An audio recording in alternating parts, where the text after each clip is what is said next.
And you're all set. Have a good meeting. Awesome. You too. Thanks so Thank much. you, Okay. Alexa. We have all our members, right?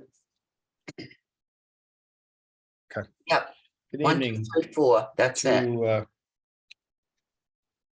conservation meeting, Situate Conservation Commission meeting of September 7th. Yep. I just have a couple of things to read and then we can start this town of Scituate was a commitment to diversity, equality, and inclusion. The Scituate Conservation Commission is committed to providing an environment of respect during our meetings. We ask all members to interact in a polite manner, even when there is disagreement. We value the participation of our community and want all participants, including marginalized minoritized communities, to feel welcome and respected. And we ask our committee members and all who participate to commit to these standards and support and respect our community. This meeting is being held remotely as an alternate means of public access pursuant to Chapter 20 of the Acts of 2021, temporarily amending certain provisions of our open meeting law. You are hereby advised that this meeting and all communications during this meeting may be recorded by the town of Scituate in accordance with the open meeting.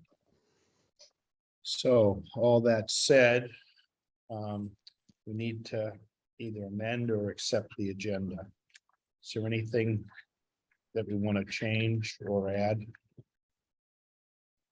Yeah, actually, Frank, I wanted to add certificate of compliance for 317 Gannett. And also add a quick discussion for a new enforcement on Collier, 67 Collier. Okay, Okay, I make a motion, we accept the agenda with the 2 add-ons. and at the end, I might give you a little bit of update on where we are with Damon, if there's enough time. But if it's running late, we'll cut to the clerk. Okay. So I'm sorry, go ahead, Penny. I make a motion, we accept the agenda with the 3 add-ons now, 2 Amy, 1 Frank.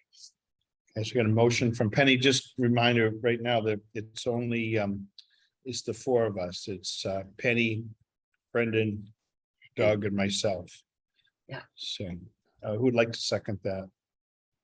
I'll second. Yeah, That was Brendan first or Doug? It was Brendan, yes. Brandon, yeah. Okay. So Brendan. Wow. He set Easy. the tone for the evening. There we go. Easy now. Laid Gloves down the are golf. off. All in favor, Doug? Yes, Frank, yes. Okay, thanks. All right, so we're gonna start with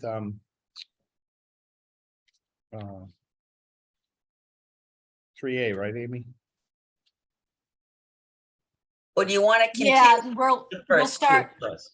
with, oh yeah, we can continue the first 2 if you wanted to, but then we're gonna go into those 2 enforcement. Yeah, Okay, all right, why don't so we just get them out of the way? Okay, 237 Central Ave, 327. 327 327. Central Ave, and they're requesting this from Merrill, and they're requesting a continuance until 10/3. Okay, do I have I make a Motion. motion, we continue 327 Central Ave to October 3rd. a second? second, By Doug, all in favor, Brendan Yes, and Frank, yes. Okay, Okay, make a motion, we continue 33 New Driftway, 7 McDonald Terrace to October 17th. okay, and we have a second. I'll second that. That's from Doug, all in favor, Brendan yes. and Frank, yes. Okay. Are there any others that are getting continued tonight? Not that I see. No, Okay. Well, the request for minor modification for 190 Glades is gonna be continued to, Amy, do I need to open what's that? 33 Driftway, 7 McDonald Terrace? oh, Oh, yeah, actually you do. Yeah, Oh, Yeah. sorry. All right, well, let me open it and we'll continue Yeah. that one.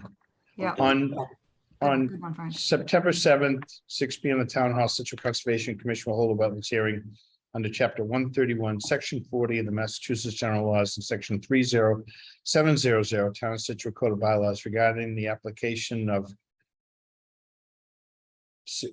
Solarski LLC for work related to construction of a mixed-use building and associated parking lot at location 7 McDonald Terrace and 33 New Driftway. Abutters and other interested parties are invited to attend. Information to access the virtual meetings available on the agenda posted on the town website. Okay, so I'll make a now, motion go to ahead. continue that 33 New Driftway, 7 McDonald Terrace to October 17th. And a second Second, from Doug, all in favor, Brendan Yes. and Frank, yes, great, I'll get this right. Okay. Okay, So, now we'll go to want to do it with the enforcements Justice. at 184 CJC? in 208. Let's start with 208. 208. CJC, Can we do? or no, or 180? you want to do 184 CJC Keaveney first on the list? Sure. Yep. And I have Bob Gray here. I'm going to ask to unmute him. Good evening, Amy, and good evening, Mr. Chairman and members. Good evening, I'm Bob. Here to answer any questions and help you, I hope, arrive at a decision tonight.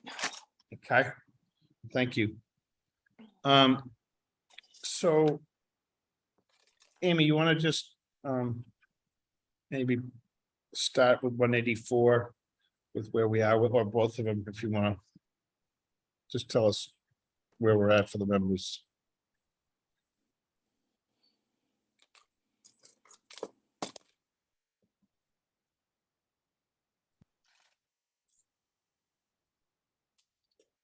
Her mouth is moving, but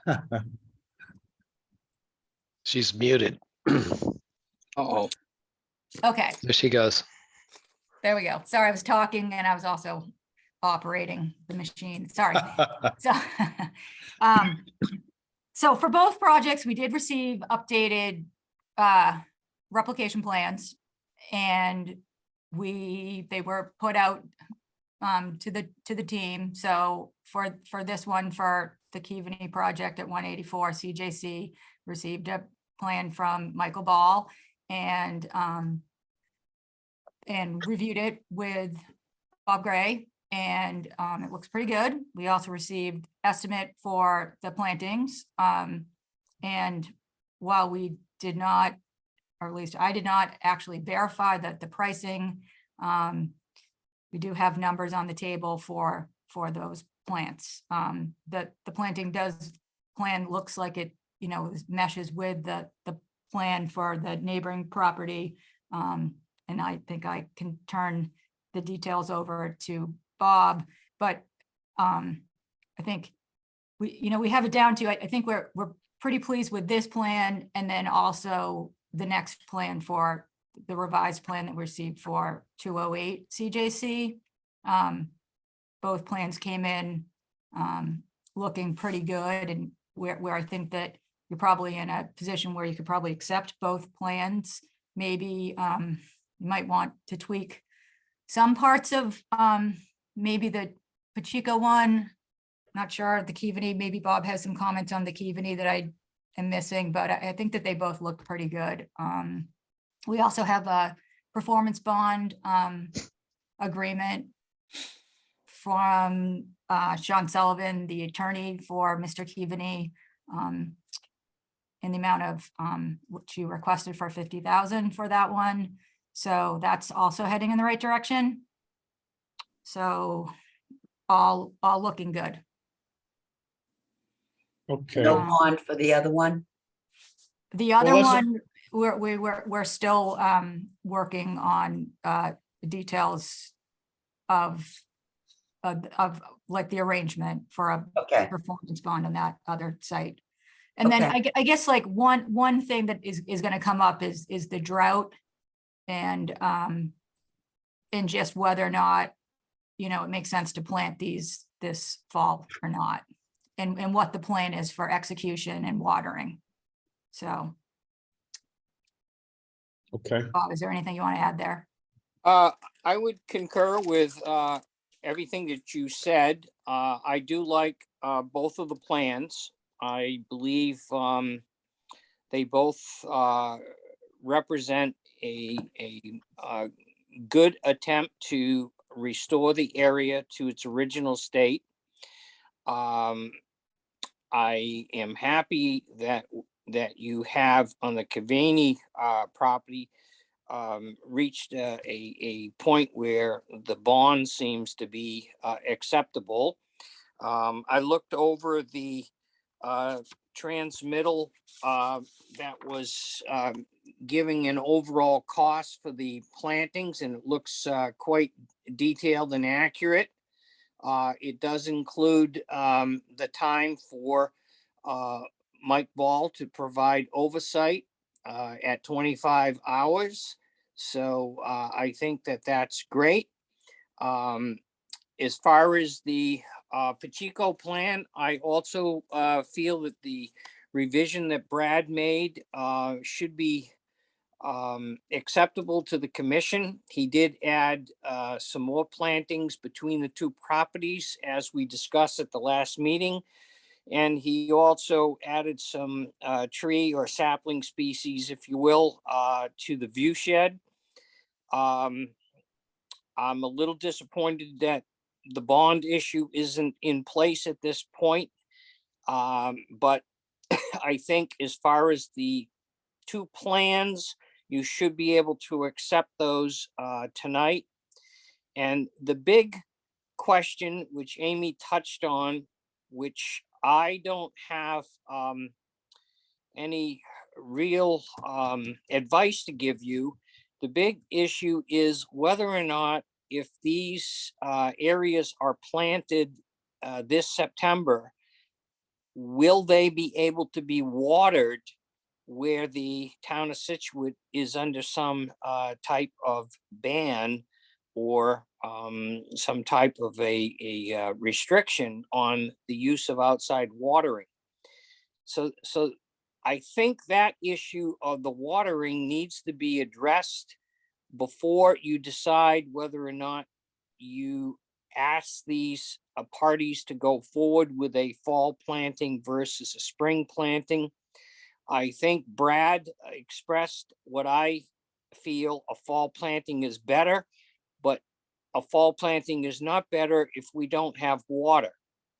Now, I notice here that a company that submitted information for Cavani is Morrissey and Flaherty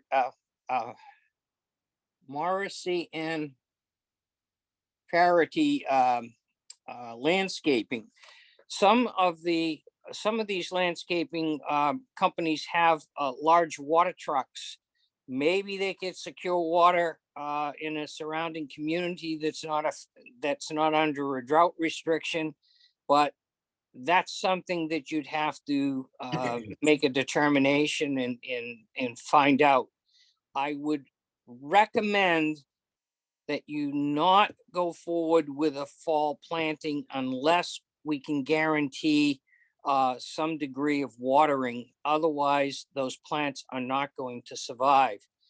Any of you that done any gardening in the last month know that the ground several inches down is very, very bone dry. You'll be planting these shrubs and planting these trees in probably 12 inches to 18, 20 inches into the ground. It's going to be a dry ground. So if they can't get water, they're not going to survive. I had mentioned in a discussion with Amy, maybe the water department would treat these two sites a little differently and allow a waiver to the restriction, because these are under enforcement. But that's something you'll have to determine before you push these people forward. So that's where we stand as far as I can see on both sides, both projects. Okay, thanks, Bob.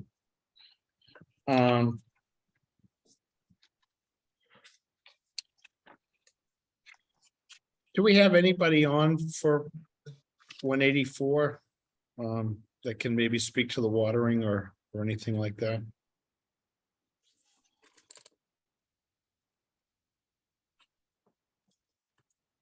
Well, Sean Sullivan's got his hand up. Okay, I'm gonna unmute Sean Sullivan.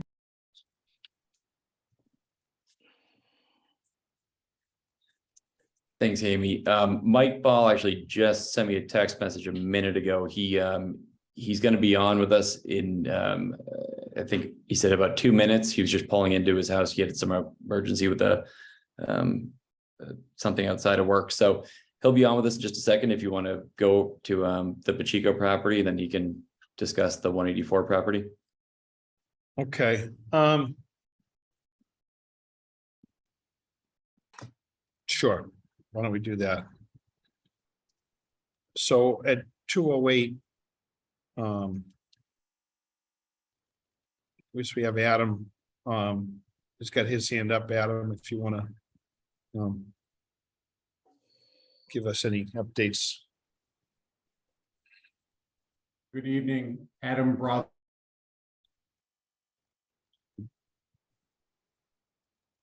Connection's not great, or it's ours, Adam, I'm not sure. Can you hear me now? We got you. Excellent, thank you. Brad Holmes is on another hearing and he'll join us shortly. But I spoke to Brad specifically, which he recommends. That he anticipates that the weather conditions will change, but regardless, he has a 300-gallon that he uses and can make available for this project to assure that that will have sufficient water for at least Mr. Pacheco's restoration project. And I think Brad is now on. So Brad can tell you that directly. I do want to speak about the proposed bond. I've had conversations with town council. You may remember that I explained that Mr. Pacheco could not get a performance bond and needs the cash in order to do the project. We provided you with a revised cost estimate to do the plantings with monitoring and reporting. The cost is $26,700. The ongoing operation and maintenance to assure that we've achieved 75% survivability is estimated to be $13,900. And what we proposed initially was, as you know, Mr. Pacheco has an order of conditions for a boathouse, so he was going to agree that he could not get a building permit for the boathouse until he had done the plantings. The commission deemed that to be insufficient. I had conversations with town council and was that Mr. $15,000 into an escrow account to secure the performance of the work, more than what O&M is going to be 2 and 3. The commission would have access to that. Obviously, he didn't do the plantings, which he tends to do and wants to do. The only request that we would have is that ability to tap the escrow account to cover the costs of the O&M in years 2 and 3. And so that is what we're proposing. That's what Mr. Pacheco can afford. And I think that provides more than adequate security. Again, at the end of the day, if he doesn't do what he's supposed to do, you always have enforcement power over him, and that does not change. And so that's our proposal. Thank you. And as I said, Brad is available if you wish to hear from him.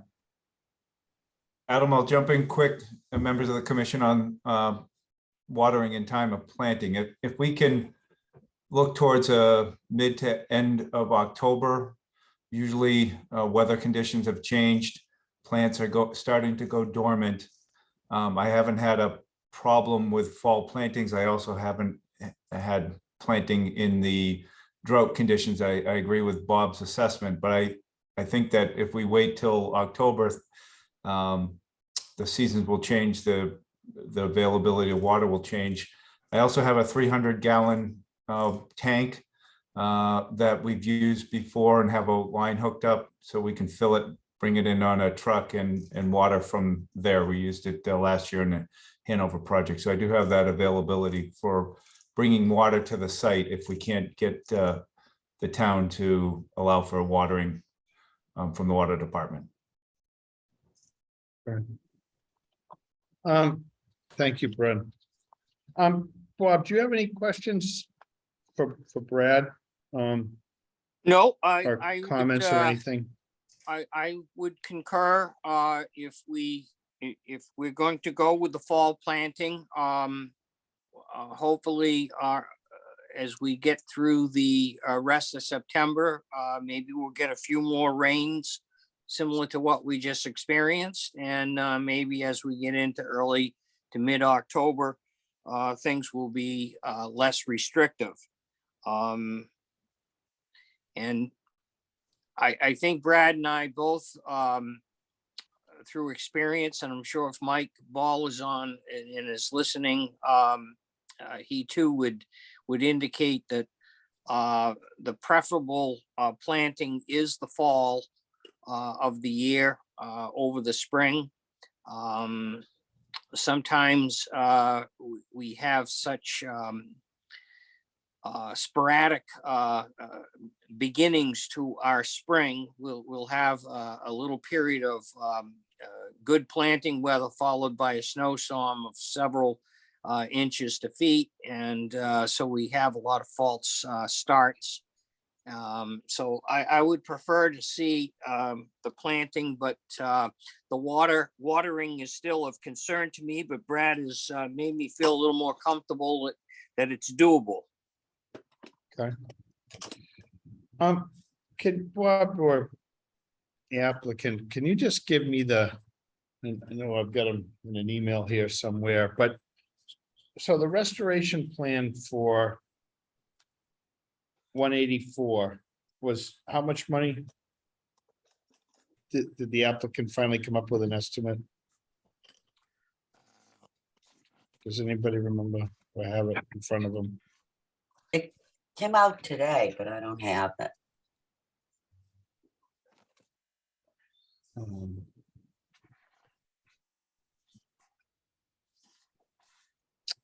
184.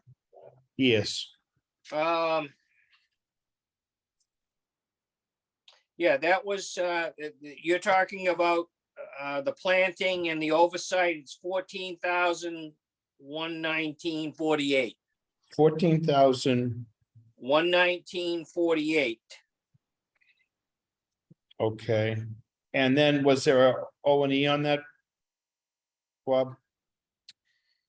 Or is that the total? That's the total, but that includes the planting stock, the planting labor, maintenance, the wetland scientist oversight. Okay. And they're offering a 50K performance bond. I All right. think I heard Attorney Sullivan say. Okay. That's what was requested of us, yes. Okay, great. And Bob, you think that $14,000 is sufficient for that planting? It appears to be pretty good. I assume, and maybe I'll ask Brad to explain the maintenance. There's a maintenance of 24 hours. I would assume that might be to replace stock as needed at the end of year 1, year 2, and subsequently going into year 3. Mike Ball's on with us now too. Oh, good.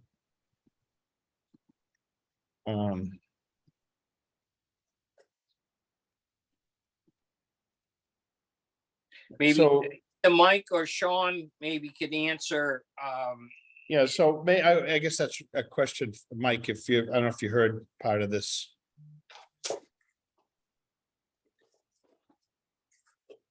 Can somebody let Mike, yeah, Jen's got it.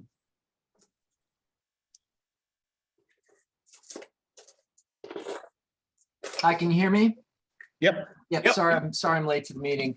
Yeah, I'm just looking at the cost that in an email that was sent to Amy from Sean, so I'm sorry, what was the question? You had a specific question about the cost that I might be able to answer? So the cost for 184, I was just told is roughly $14,000. Yes, that's what, yeah, So you had basically 34 trees and 20 grasses, Yeah, no, well, if I added that up right. yeah, okay. that's, yeah, trees / shrubs looked like about 34, and the switchgrass, I had 20 of those in my Okay, plan. all right. And part of the conversation that just was on earlier was about keeping these plants watered. So I don't want to keep mixing these sites back and forth. I was kind of hoping to stick with one and then do the other. So at 184, the discussion was getting things planted in the fall and having enough water availability to make sure these plants have a good chance of getting established, Mike. Right. And your thought, given we had a drought this year, we Yeah, feel I pretty confident that we can. I think so. I mean, I'm not a landscape professional. I have worked for a few of them in my youth. I know a little bit about irrigation. In a situation like this, when we're talking about a much smaller area than on the adjacent lot, yes, there are a lot of plants. I mean, you could a one 250-foot length of 1/2-inch perforated irrigation pipe in one irrigation zone would probably cover all of that area. Maybe you'd need 2 zones. I just don't know if there's irrigation at the site currently or could be installed. I think it would seem like drip irrigation would be the best way. Maybe Brad, having more experience than I, could comment on that, or certainly the contractor who gave the estimate. But it just seems like that's the way to irrigate things with the least amount of waste. We're not far from a water source, so I think it's definitely doable. Well, right now, one of the issues is that the town's in a water ban. Oh, right. So they, at 208, they were proposing using a water truck or tank or something. Yeah. To do that. So, hopefully by and the planting time frame they're talking about, I think between Bob and Brad was mid-October. Yeah. Hoping that maybe we're going to see some more rain. And obviously it's not going to be as hot and dry at that point in time. We can certainly reach out to Morrissey as well too and ask about the truck. This wasn't something that had come up prior, so we weren't ready to address that issue, but I will certainly reach out to them in the morning and see what they say about that. Okay. Does anybody, the commission members, have any questions on 184, or Amy, do you want to make any other comments? I don't have any other comments, but although I think that you guys are in a position where you can vote on the plans at least. Okay. So let me just run through the list here. Doug, do you have any questions on that one? No, I think, the whole purpose here is to get things fixed, replanted in the area refurbished. And it's, I mean, really, it's in the applicant's best interest for the plantings to take hold. So they don't have to endure the expense of doing things over. So this whole water thing, I had that question before coming into the evening. So it's a good one to ask. But I don't have any questions on that. I think they just gonna have to secure water somehow. Okay. Penny, No, I'm all set. Thank you. Brendan, I'm all set. Thanks. do we don't need to have anybody, this is just commission members, right? Amy, we don't have to get any Correct. other input. Just one other question, either Mike or whoever. Do you guys do anything like mulching along with this or something to retain water, or do you just plant these in the soil that's there?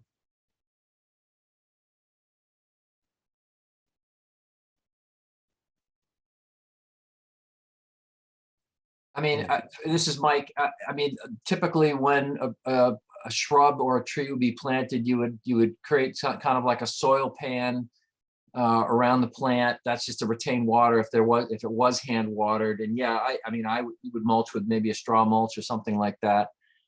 But again, being the time of the year when it's being planted, I don't think we're going to worry too much about evaporation. But certainly some of those areas are on a bit of a slope. So, plants would be, a little pan would be created around each plant, or particularly the shrubs and the trees. But a straw mulch maybe at minimum. I think that I would be. mean, a lot of times you see, for two reasons. One, it's holding moisture, and then B, protecting the plants. I mean, as these trees grow up, they've got duff and leaves and all kinds of stuff that accumulate around them. Right. These are going to be pretty clear. I just wonder if certainly not a landscaper or a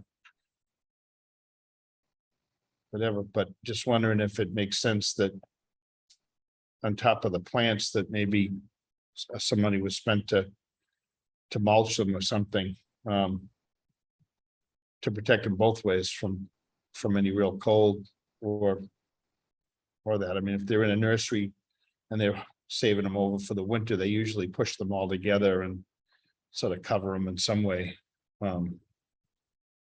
These are going to get planted in the ground, but I don't know. I'd Frank, expect.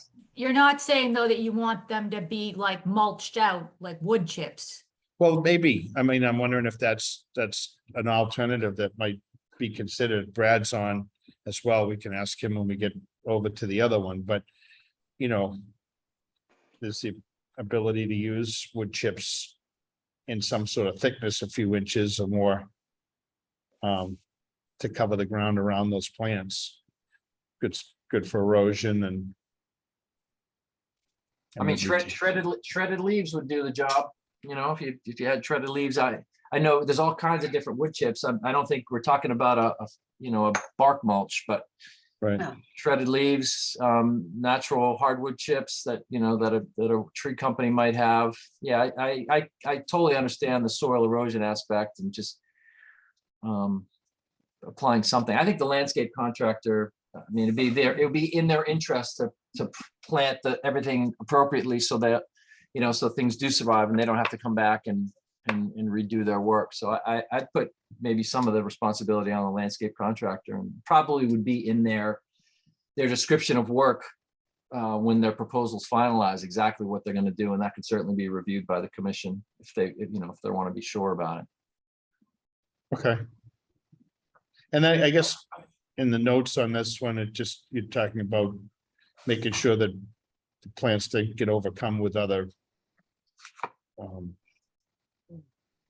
vines or weeds or whatever, but that'll be part of maintaining it.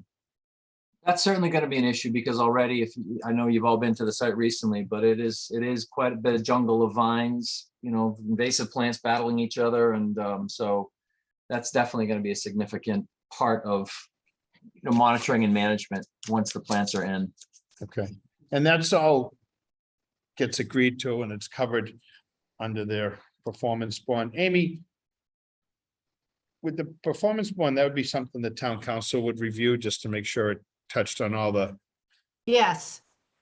okay, So I have Sean and Adam are directly in contact with Cindy, working on the details of performance bond okay, matters. okay.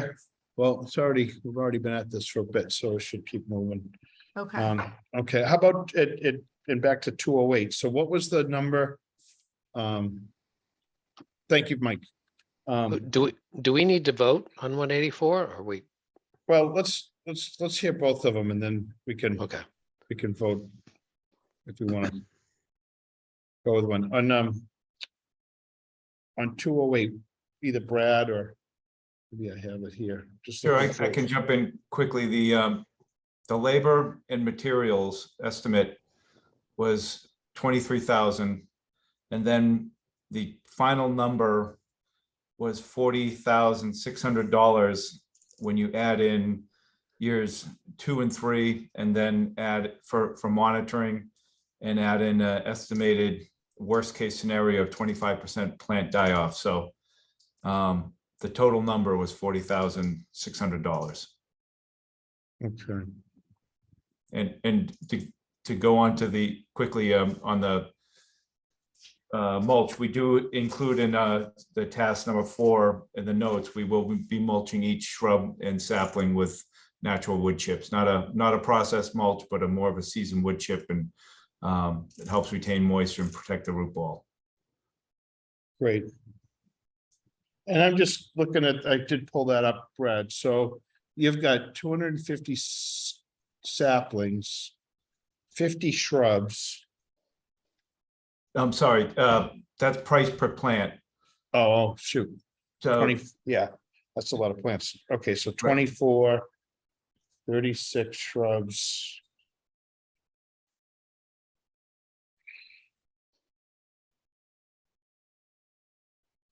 And then there's no grasses or anything in here, right? correct, there's a seed mix proposed. Okay.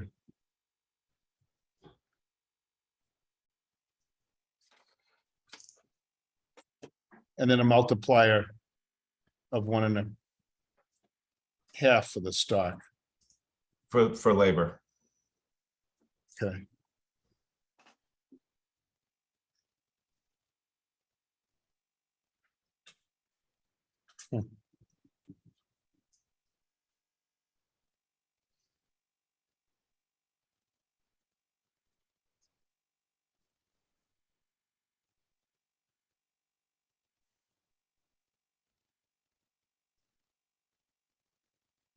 Okay.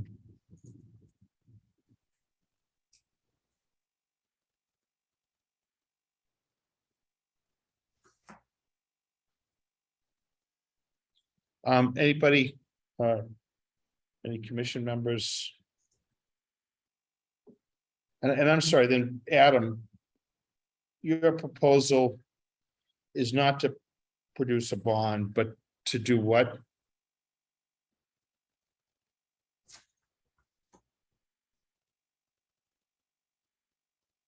Is Adam Brodsky still with us?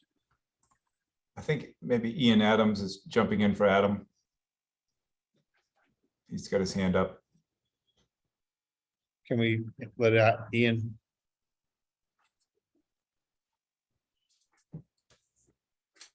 Yes, hello there. My name is Ian Adams. I'm Adams' associate. He unfortunately had to run, but the general proposal is for a 15K escrow account where our firm would act as the escrow agent. That's mostly to cover, I believe, the yearly monitoring costs, not the initial tree purchase or plantings, but to draw down over the years from that account.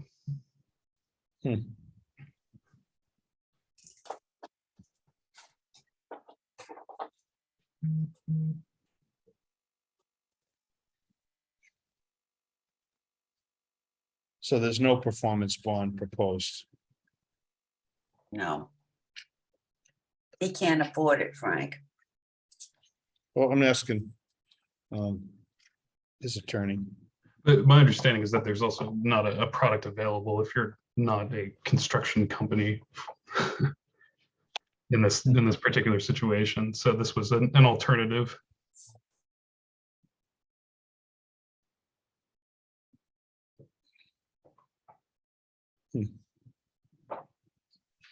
And you would be holding the money as opposed to the town? Well, yes, the firm would, yes.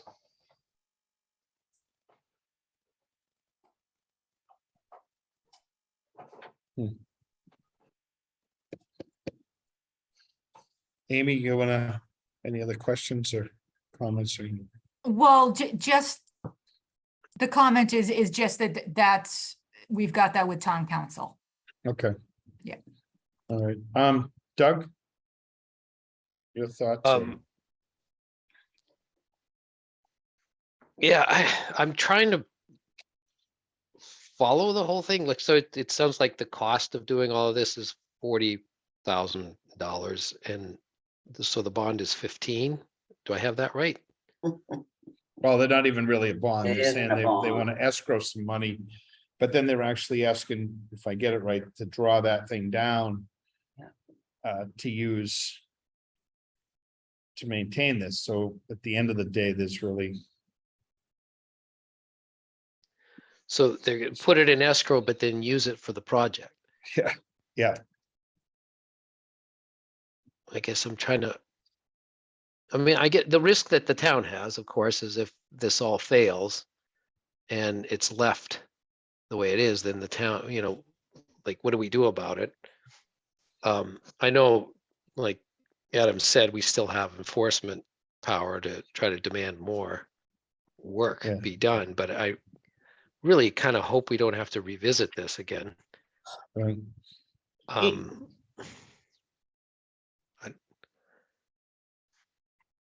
mean,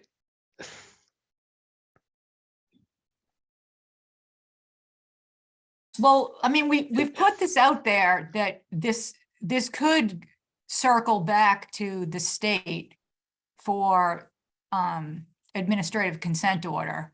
I mean, like we've pointed out, this is not a buffer project. This is actually, a Restoration. resource area alteration project that we have. So, I mean, it's pretty significant project with a lot at stake here. So I know we could get a DEP visit to see what that holds if that's where we want to take it. Amy or Yeah, Ian, not- I'm sorry, I don't mean to interrupt Doug, but what was in the case of 184, they want to continue to build their home. And we've allowed them to do that, provided that they kept advancing and have put something together will work, which they certainly seem to be doing. In the case of 208, there was a proposal for a boathouse, which we conditioned. But what's the status of trying to build a boathouse? My understanding was that was still under a cease and desist by this board and could not proceed without first resolving these issues. I can also add in that I think that the agreement was that a building permit wouldn't be submitted for the project until the restoration work was done. Okay.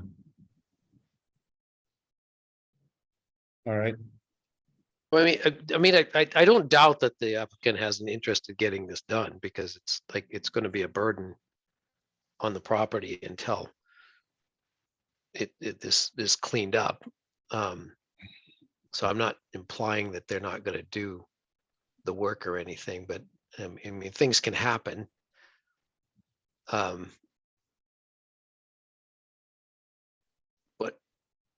So what do we have on Cavani's? I mean, if all things are equal, we kind of have a similar project here. What's our surety there? Well, at 184 Cavani, they're offering a $50,000 performance bond. Okay, but Checo can't get one of those, so they're trying to come up with an alternative that works. Right. All right. So what they're saying is they're willing to plant this out. And I guess put up a 15K escrow account, which then they're looking to draw on. And Mr. Pacheco's on, we might get more clarity from him. But and find out. I may, That's go ahead. If I may clarify, just the escrow is to cover the yearly monitoring. It's not to be drawn on for the initial purchase of the plantings. Okay, Okay, so that's just to do the monitoring after everything's in place. and I would assume replant anything that's failed. right, and that, so that we're assuming worst case scenario that 25% of the plant stock dies. And that 100% is guaranteed. Typically, a restoration project would allow for at least 75% plant survivability, but we're, going to maintain 100%. And as far as getting things done, since I've been involved with the project, I can't say that, I wasn't involved prior to, but in my involvement, we've done everything and have had everything submitted. I don't believe there's been a lack of effort or delinquents on our end to meet a deadline or whatnot. So I think that, I know the commission is worried that possibly this isn't going to get done, but I haven't seen that on my behalf and being part of the project. So it's my belief that this will be done this fall if we have approval. Thank you, Brett.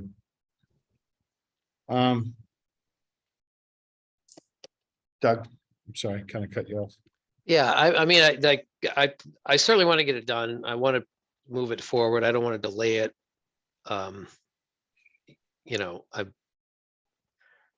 understand the hesitation of commission members that we don't have a backup plan other than to do this again with another enforcement order. But I wasn't thinking of a willful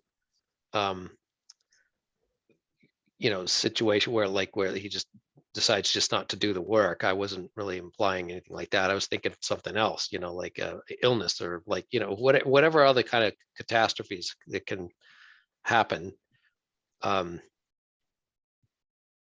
there's just, there's kind of not a backup plan, but I think I'm willing to, go forward to get this thing moving along and not miss the season that we do have in front of us. So then maybe we can, be done with it. Okay. Penny?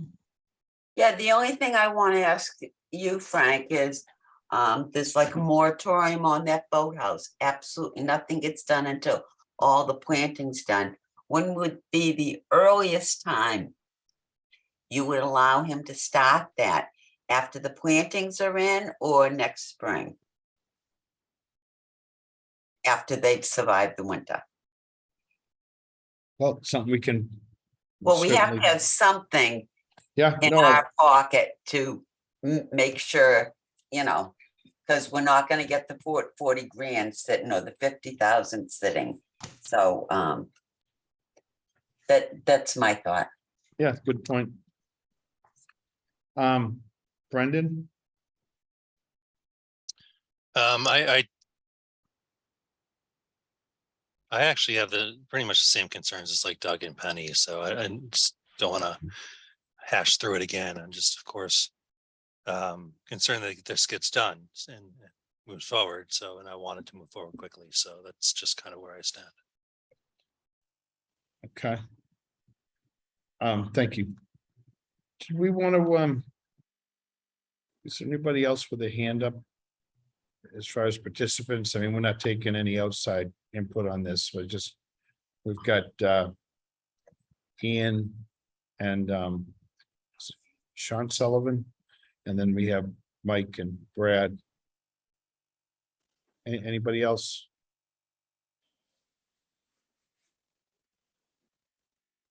You seen anybody, Jen?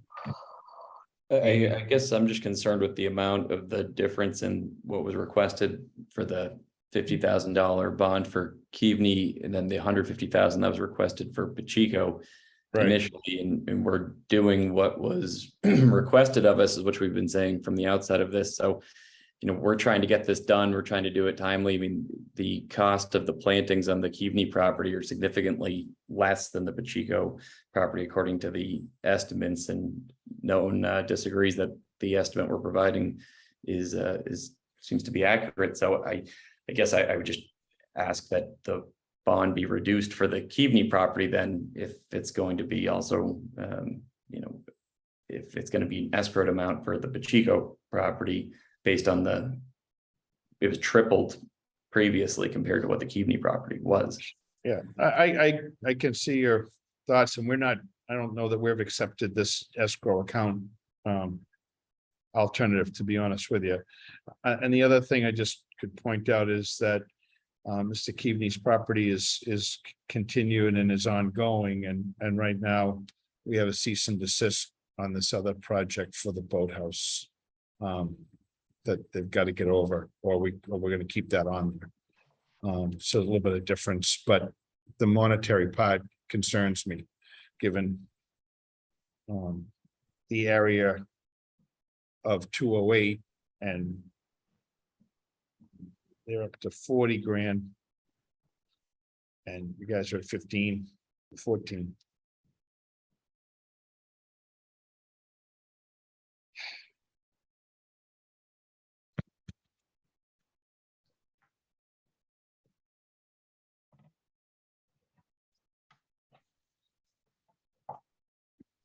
So Amy, when you and I talked earlier, the thought was that we could possibly start with the commission members, if they feel like the planting plans. Right now, we got Bob Gray on the line, as well as both Mike and Brad. So if the commission were to vote tonight to at least accept the plans that are proposed, then they could start to move forward to get that done, but it doesn't sound like we're there. I mean, I'm pretty comfortable with everything at 184, and I'd almost vote the whole thing, provided the performance bond, the town council approved how the performance bond was worded.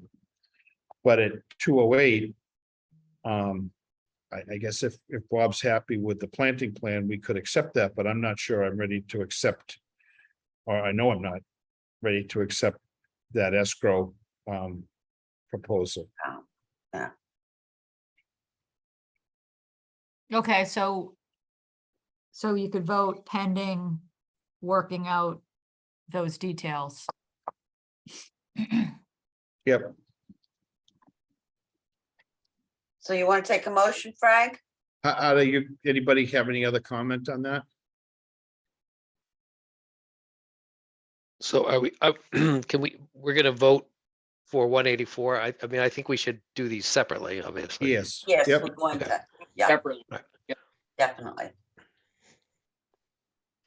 So if you want to make a motion to accept the planting plan for 184, and then the performance bond, we still have to work that verbiage out with town council. And the only thing I'd ask at 184 is to consider some sort of chips or mulch or something in addition to the trees and the grasses. I make a motion, we accept the planting plan for 184, Chief Justice Cushing, with the addition of some type of mulch covering as the trees are planted. And we are I thought Cindy already approved their escrow account or whatever, the bonding. Yes, no? I Amy? didn't see that come through. I talked to her early this afternoon. She was just looking at it today. Okay, When I was talking to her. could we accept it pending her approval, the 50,000? Yeah, Okay, All right, so that's a motion by Doug, right? Second by Penny. Right. Motion by Penny, second by Doug. By Doug. All right. whatever. All in favor, Brendan, Yes, and Frank, yes.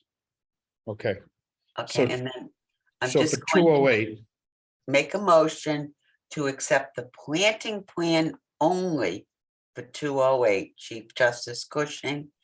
And they already have in their plan the mulching, so I think we're all set there. Yeah. Not going to accept the 15,000. They gotta figure that one out. all right. I guess as part of these, we could be accepting their estimate. I mean, I guess the plan. What the estimated cost? Yeah, The 40+ thousand. I mean, one of them was 14 and the other one was the 40. Yeah. Will do. All right, so did I, all in favor? Somebody I- needs to second that. Oh, it did. All right, so I I'll- need to, who, that was I'll it. I'll second that, Frank. Sorry, Doug, it's getting a little. And then, Yeah. all in favor, Brendan yes. and Frank, yes.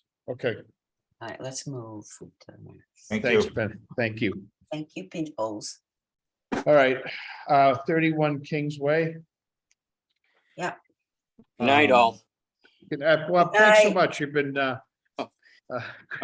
great asset in weaving through this one. Interesting. We appreciate it. Thanks so much.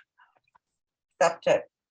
On September 7th, 6 p.m., the Town Hall, Situate Conservation Commission will hold a wetlands hearing under Chapter 131, Section 40 of the Massachusetts General Laws and Section 30700 Town of Situate Code of Bylaws regarding the application of Elaine Cole for work related to repairing a septic system in a single-family dwelling at location 31 Kingsway, Scituate. Abutters and other interested parties are invited to attend. Information to access the virtual meeting will be available excuse me, posted on the town website. This is early to be on. Yeah, no yawning yet. Okay. And we have somebody from Grady. Hello, everyone. I'm Good. Dylan Brady with Grady Consulting, and I'm here to represent Elaine Cole for the septic repair at 31 Kingsway. So the existing system has a 1,000-gallon septic tank, D-box, and a field. We're proposing that we pump and fill the existing tank and abandon a field in the backyard there.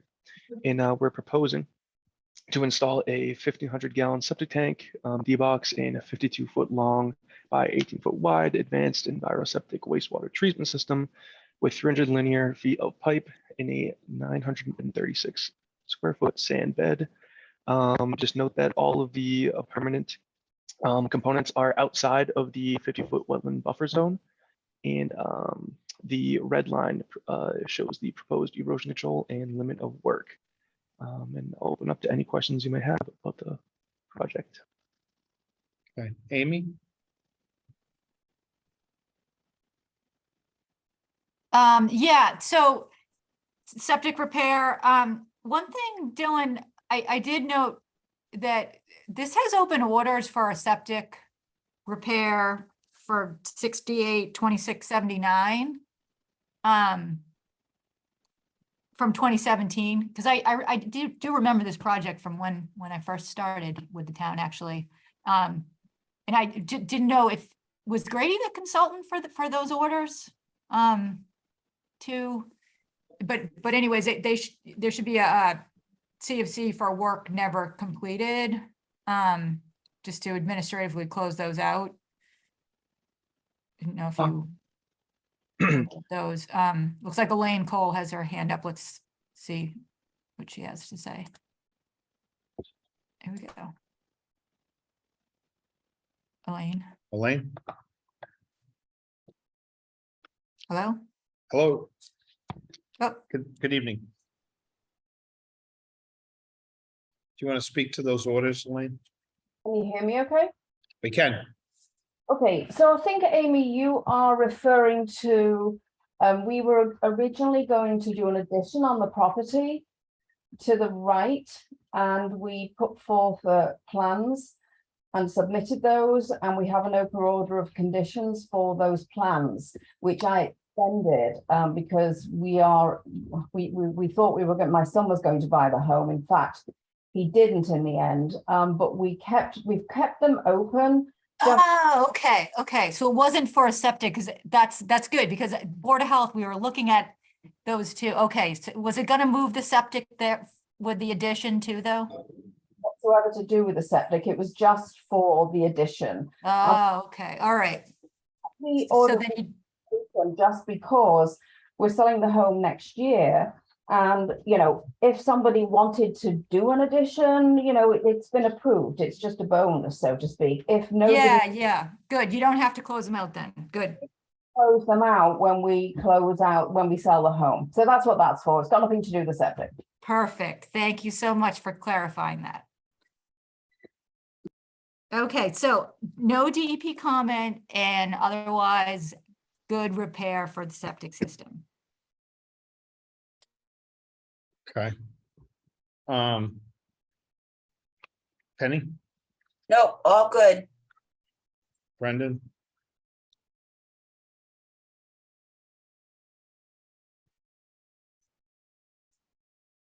did we He lose ran Brendan away. from it? How about Doug?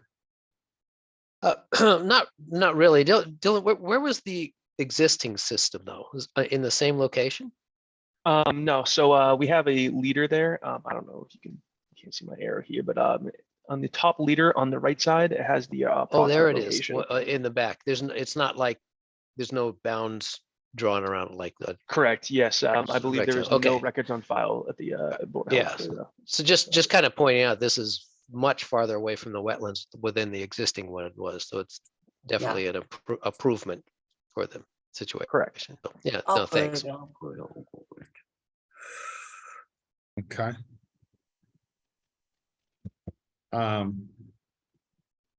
Did you we find get- Brendan? Yeah, I'm here. Sorry about that. Oh, So yeah, I have, I'm good. I don't have any comment. Looks good. okay. Do we have anybody in the audience? Okay, take a motion Seeing none. I make a motion to close. and a second. I'll second that. And Brendan, all in favor, Doug Yes. and Frank, yes. Great, thank you. Thank you very much, everyone. Have a good evening. Thank you, you too. 48 Tilden Road. It's Mr. Bjorklund with Morse Engineering.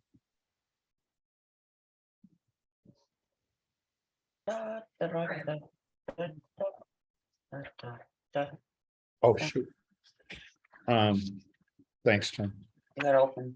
On September 7th, 2022, 6 p.m. Scituate Conservation Commission will hold a hearing under chapter 131, section 40 of the Massachusetts General Laws and section 30700 Town of Scituate Code of Bylaws regarding the application of Stephen Bjorklund for work related to building a new single-family dwelling, hardscape clearing, septic, utilities at location 154 Tilden Road. Butters and other interested parties are invited to attend. Information access to virtual meeting is available on the agenda posted on the town website.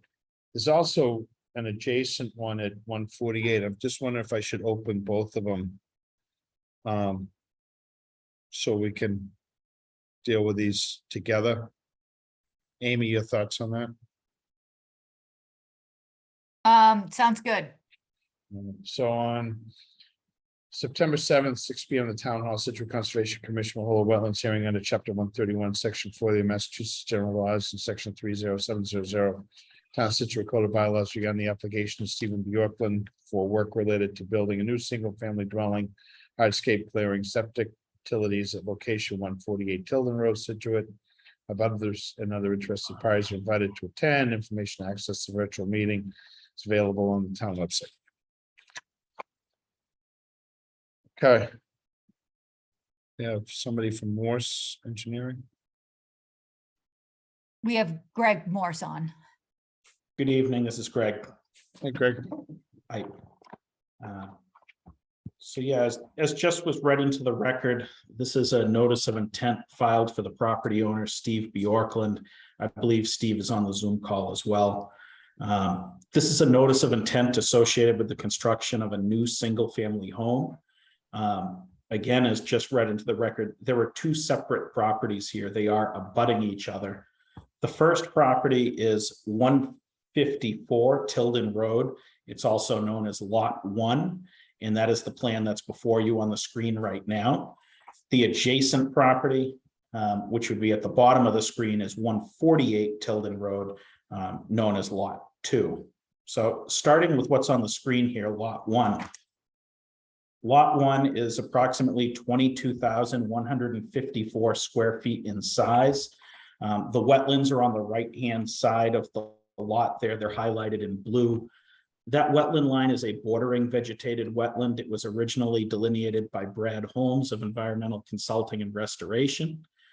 It was put through the ANRAD process with the commission and approved, I think, in July of 2021, confirming that wetland boundary. At the time, the commission had hired Art Allen of Ecotech to perform the wetland review of those flags. Extending off of that wetland, you'll see in red the 50-foot buffer zone, and in green the 100-foot buffer zone. Tilden Road is on the left-hand side of the plan here. The proposal is to construct a new single-family home on this lot.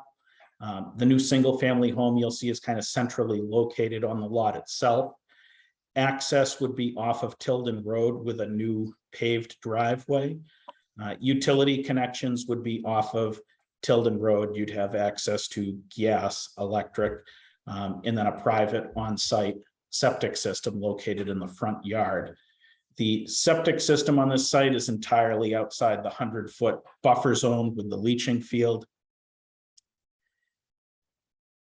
The proposal here includes grading of the side yards and grading of the rear yard. In this case here, what we have is along an internal lot line and behind the house, there's an existing stone wall. That stone wall is inside the 50-foot wetland buffer zone. We would like to use that stone wall as our limit of work, and we're requesting a waiver to allow clearing up to that stone wall associated with this project. That work inside the 50-foot buffer zone would be the removal of invasive species that are in there and replacement of that area with lawn area associated with the house, as well as a number of proposed mitigating measures. We had submitted a planting plan by our environmental consultant, Brad Holmes, to propose mitigation plantings along that stone wall.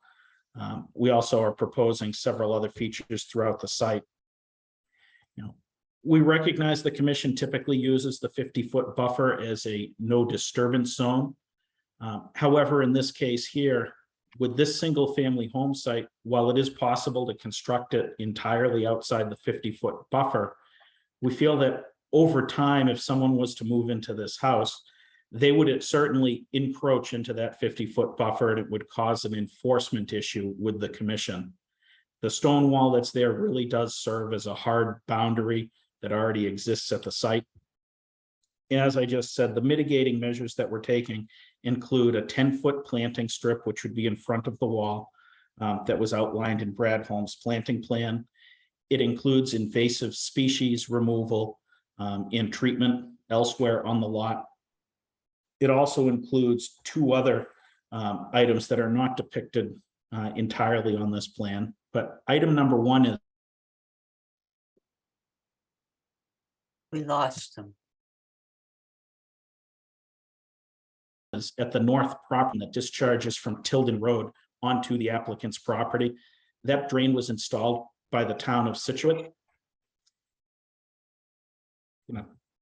That drain was installed by the town of Scituate and discharges the catch basin on Tilden Road onto the property without being located in an easement.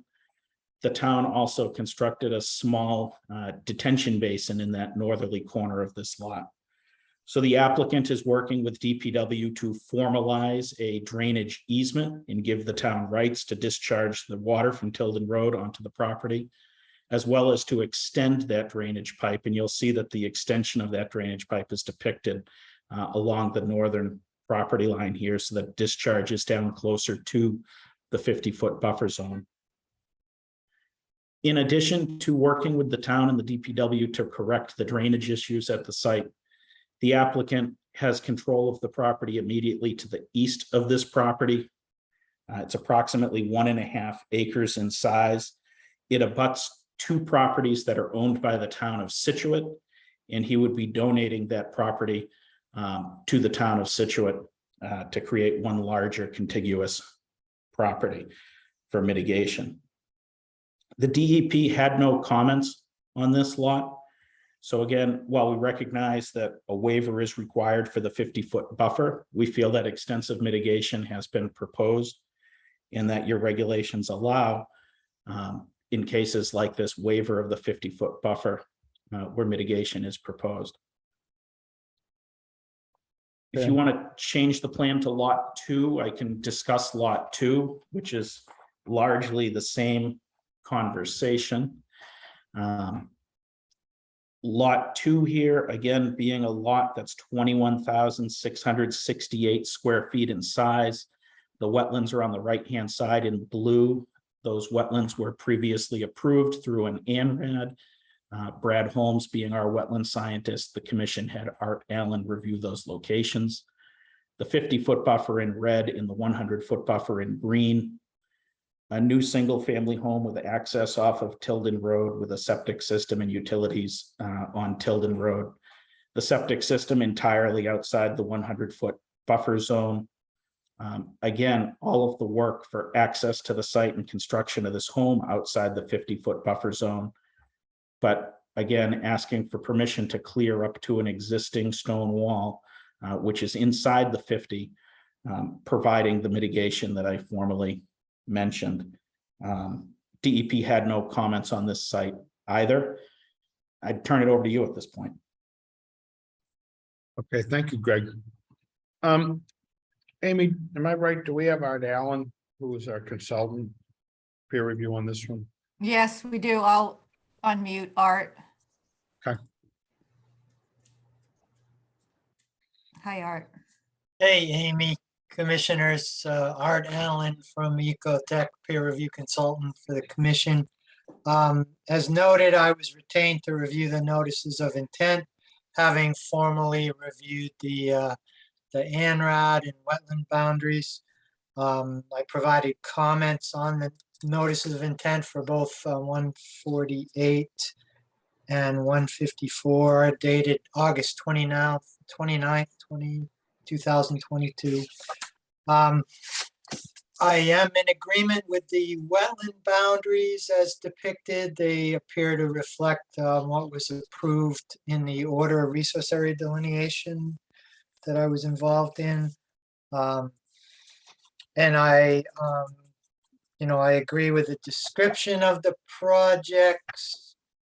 I don't have a problem with Brad Holmes's ECR mitigation plan. I do have concerns about the requested waivers for work in the 50-foot. As the commission's aware, the wetland bylaw regulations state that the minimum unaltered, undisturbed buffer zone is to be 50 feet. Obviously, they've requested waivers. It's up to the commission whether they grant those or not. But in my opinion, the 10-foot buffer strip and invasive control is not adequate to compensate for the loss of significant portion of what's currently an unaltered / undisturbed 50-foot buffer. I agree there are some invasives in there, but it's a native overstory. It's pretty much as undisturbed as properties, wooded properties get on the South Shore. I mean, there's invasive, especially understory, across the region. So, if this was a situation where it was even an existing lawn or impervious area, something that was clearly, altered or disturbed, I would think the commission would be more inclined to grant this type of waiver given the mitigation they've offered. But I really don't see it on this one. You know, essentially, it looks like they want to maximize the build out on these properties, you know, by utilizing that 50-foot buffer. You know, I had suggested alternatives. Obviously, they could, you know, reduce the footprint. They could potentially combine the lots and build, you know, one house in the middle, which would afford a little bit more room outside of the setback. They haven't discussed any of that, but so that's, you know, that's essentially my take on it, in terms of the waivers for this type of project. Thank you. Thanks, Art. Amy, do you want to add to that before we go to the members? I think that sums it up pretty good. Okay. So Doug, do you want to start on this one?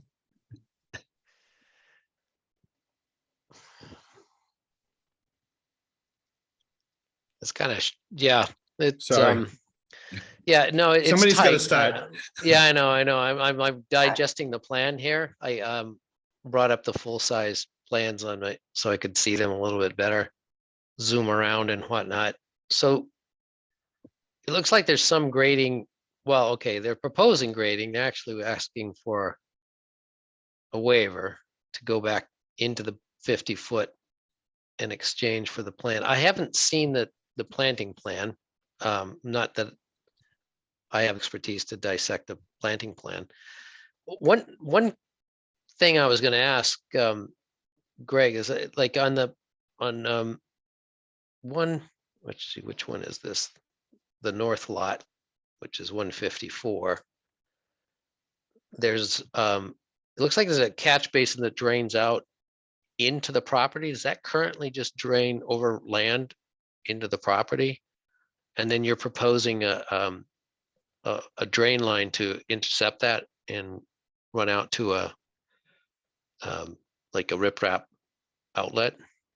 That's correct. On lot 1, which is the plan to the north of this, what's on the screen here. Yeah, the town, when they installed, I think the bike path, if I'm not mistaken, or the walking path, installed a catch basin with a direct discharge onto this property. It's not located in an easement or anything. So the applicant is working with the DPW to formalize an easement agreement and to extend that pipe and allow it to remain on the property, extending it exactly through riprap and a swale down to just about the 50-foot buffer zone is where the new discharge point would be. All right. So in that looks like they'll need an easement from the abutter as well to run the pipe through there. I believe all the work is on the applicant's property, if I'm not mistaken, or within the Tilden Road right of way. Well, I'm looking at hold on. on my computer. Let's see, make sure I have the last time I went down this road, I did not have the updated plan. So let me look. Yep. Could you pull up 154, please? Let me see if I'm looking at the same plan. Yeah, so this. Oh yeah, I see a proposed 12-inch pipe. Yes, so so the right of way here is very oddly shaped, Doug. That's Tilden part Road, of the art. Okay.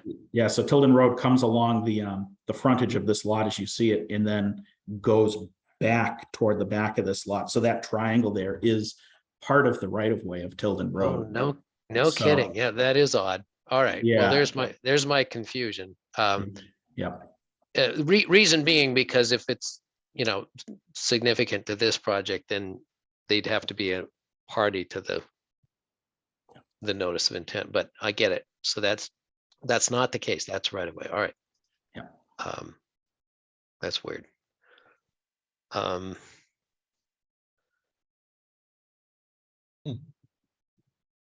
right, in these,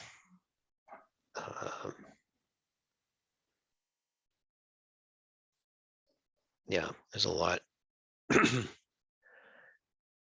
So there's some grading and decking and stairs at the back, and then, so yeah, I guess I get what Art's saying. This would be layout pretty comfortably with a single building. You know, this is one of those situations where, you know, balancing what the owner of a piece of property is allowed to do with, you know, the intent of the Wetlands Protection Act. I wish it wasn't so darn tight. That's all I gotta say right now. I'm just gonna look through this a little bit more and kind of let someone else talk about it a little bit. That's why it's okay, now I get it. Penny? Okie dokie. We've had projects like this in the past. I would like, if this one goes forward, I would like to see this be a winner. The last one was Hollitt Street that, as far as I'm concerned, turned into one disaster after another. I would just like to throw out that instead of the 10-foot strip, maybe a 15-foot strip between the stone wall and the house, and along the outer edge of that 15-foot strip. Maybe not fencing, maybe some boulders to really stop people from going in there, so we don't have a repeat of what happened at Hollitt. Everything got wiped out and it just never got resolved properly. So I would like to have some control over this property. I'd hate to see it ever go to an appeal process and we lose control of it, where there have been no comments from DEP on it. I would like to study it a little more, but I do think the mitigation for such a big deal, and it is a big deal, I'm not shortchanging it whatsoever. At one point, yes, it definitely must have been appealed or something, because you got the stone wall there. But I would like to beef up the mitigation on this if we decide to go forward with these two homes. Yes, I hear what you're saying, Art. One would be fine, but I don't know if we have the right to dictate, you know, something like that, that you can't build on your property. I mean, he's out of the 50 on both of them. So I think we have to be real careful here. And we do have waivers that, and they're there for a reason. So every so often we can waive something. Is this one we want to do? I'm not 100% sure. I would like, you know, to see some more discussion, but I definitely think the mitigation to go forward would definitely have to be beefed up some. Okay. Those are my thoughts for the moment, Frank. Okay, thanks, Penny. Brendan? Yeah, so yeah, like has been said, this is a tight lot. And as it is, I mean, I have a concern for encroachment, as everyone else does. I'm not sure if we put a strip in front of this, why wouldn't someone later not just encroach on that strip of mitigation and just wipe it all out? It's a concern. I don't want that to happen.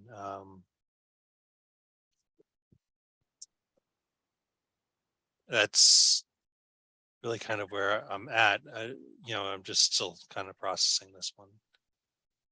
And I would like some more discussion on this. So that's really all I'm thinking right now. That's all I've got. Okay, thank you.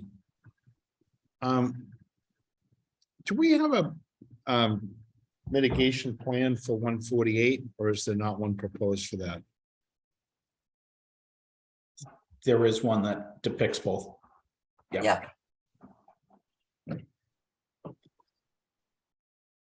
So the mitigation was broken up essentially into two parts. The orange part that you see was invasive species management, and then the planting strip which is on the project side of the stone wall, is what you see with the plantings, the green strip essentially.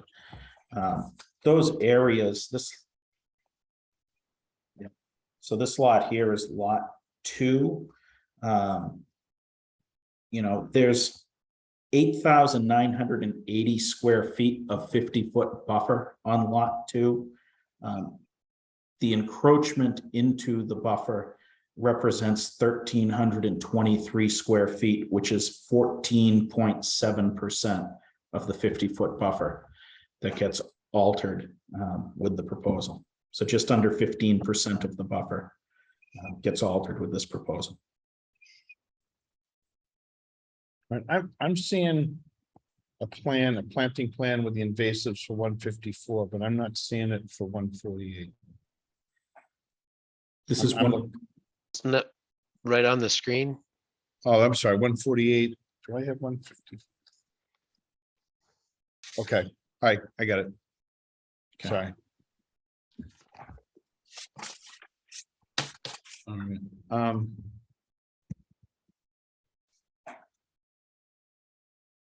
So do we have anybody in the audience to speak to this? Mr. Bjorkland's had his hand up since we started the meeting.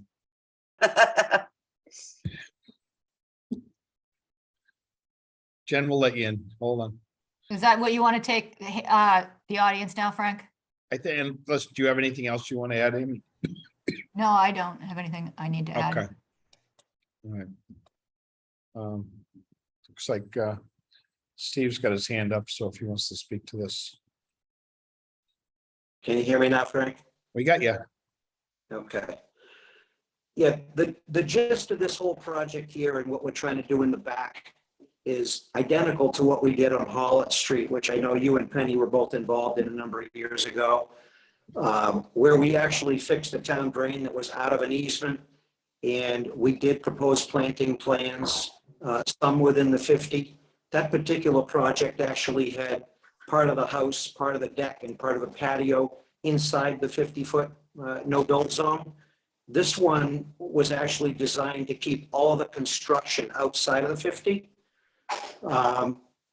And what we're really looking for here, if you look at Brad's planting plan that he has in here, the portion of the 50-foot that is outside of that planting area is literally about 1,300 square feet on one and 1,240 square feet on the other.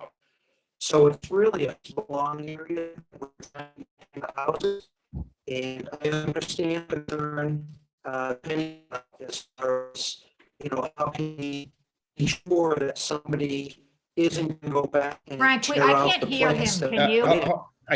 Yeah, We're gonna Steve, have to take. Steve, you them sound like off. you're from Mars. You're breaking up.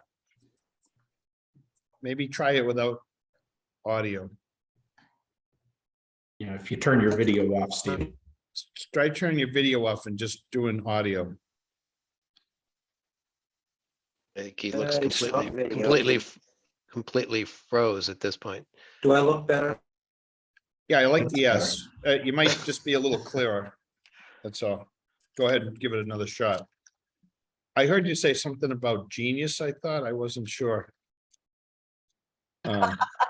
What, that you're a genius, Frank? No, behind something about the plan and genius, and then everything kind of got garbled.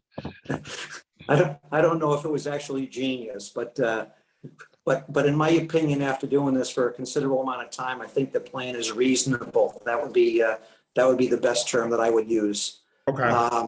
I think I'm going to back it up a little bit because I'm not sure if you did hear all of it, but if you look at Brad's plan and the amount of mitigation that we have along that strip, if Penny said that maybe that could be a little bit wider, that's certainly something that, I'm amenable to that. But you see the small area inside the 50 that doesn't have plantings. On each of these, it's roughly 1,250 to 1,300 feet in that range that we're really looking for lawn areas that encroaches into the 50. There still is a significant buffer that's out there on the majority of it. Some of our plantings are actually outside the 50.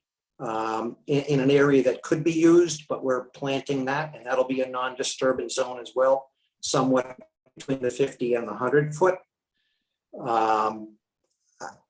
We are proposing, again, to donate an acre and a half to the town that's behind the property that we've cut off at the planning board level. And both of these houses will end up being constructed. I know that a comment came up, how do we prevent somebody from tearing out the plants that we do put in?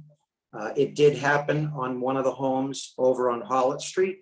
And I am certainly willing to listen to anything that we can come up with that will prevent somebody from taking the plants out. But the reality is, if we're not allowed to plant the plants, whoever purchases the home could still go back there and violate the bylaw and clear.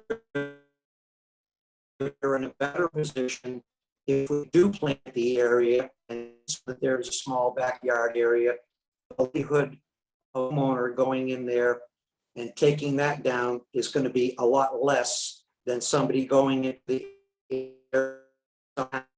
Is, again, according to Brad, I think almost 100% of the vegetation above the stone wall is invasive. Below the stone wall, between there and the wetlands, it's a mix of invasive and native species in that area. So there's definitely a change in the vegetation at that wall level. So, we could put some additional, like Penny had said, maybe some boulders in there that will prevent somebody from pushing it back to the wall and maintaining that area.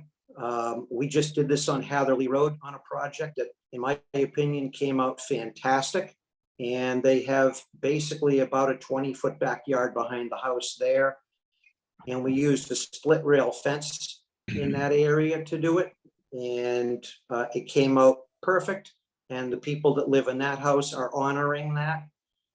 We have the medallions out saying that you can't go into that area, and it's working quite well there. And I can only hope that if, we will do everything we can to make sure that the people that are purchasing these two homes fully understand that that is an area that they cannot go into to remove the vegetation.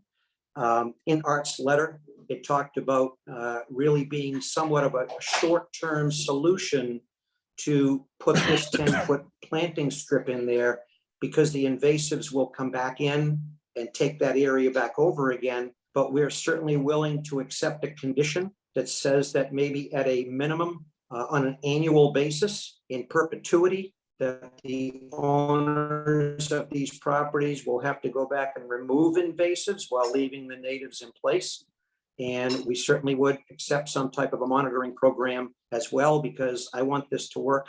I want it to work for the environment, and I don't want to see people go into that area. It's not inexpensive to build that, and I would like to see them maintain that as well. So I'm hoping that the commission will entertain the plan, and I also am willing to offer some off-site mitigation as well. And I know this certainly won't get closed tonight, so there's a chance to possibly talk about that as well. But I think that the real intrusion here is about 1,300 square feet per lot, which again, on one lot is 14.7%, on the other one it's 19%. The rest of that buffer zone is protected. Okay. Thanks, Steve. Do we have anybody in the audience, anybody else? Or any other commission members have any other questions? Or do you want to comment anymore yet? Yeah, I could just jump in briefly. I know there was a comment about, a concern that DEP had no comments. I mean, I've been doing this for 30 years, and DEP would never comment on a outer buffer zone project like this, because they really have no control on development, outside of, minimum setback from the buffer just to prevent direct encroachment. So this would really be, the commission has all the control through their bylaw on this in terms of setbacks.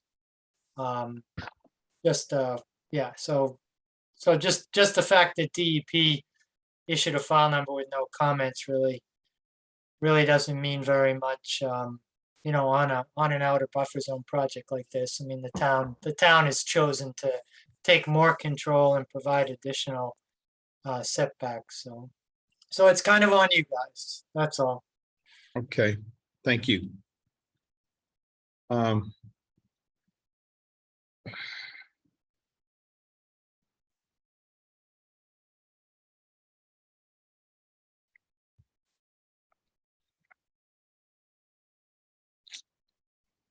Well, I don't think we're ready to close. I'd like to take a little more time to look at that, consider the mitigation. I think both sides have presented strong feelings on this. I mean, it seems pretty certain that a single home could be built between these two lots that would have a lot less impact on the buffer from what I can see. Frank, I can tell you that not only is that the case, but Steve had it fully permitted for a single home to be in this location before he came in with two homes. So we obviously additional land came to the table so he could do this, but there was one home that was able to be in this location without coming to Concom. It was ready to go with Board of Health approval. Okay. You're saying the whole thing permitted outside of the 100? Correct. Are the 100 or the 50? 50. Without a notice of intent. Oh, really? I don't see it. But even so.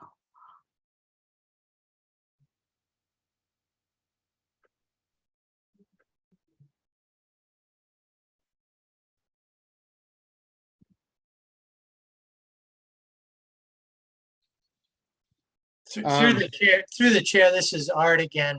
I mean, if the commission decides they want, to revisit the mitigation plan, I'm certainly willing to work with Brad on an enhanced mitigation plan. But if you prefer them to also to look first at the alternatives and consider a little bit more of avoidance of those buffer impacts, I mean, that would be my recommended first course of action. And then, if you're interested in pursuing the mitigation plan, I can certainly, they could certainly be improved if that's the direction the commission is heading. So that would kind of be a course of action in my opinion.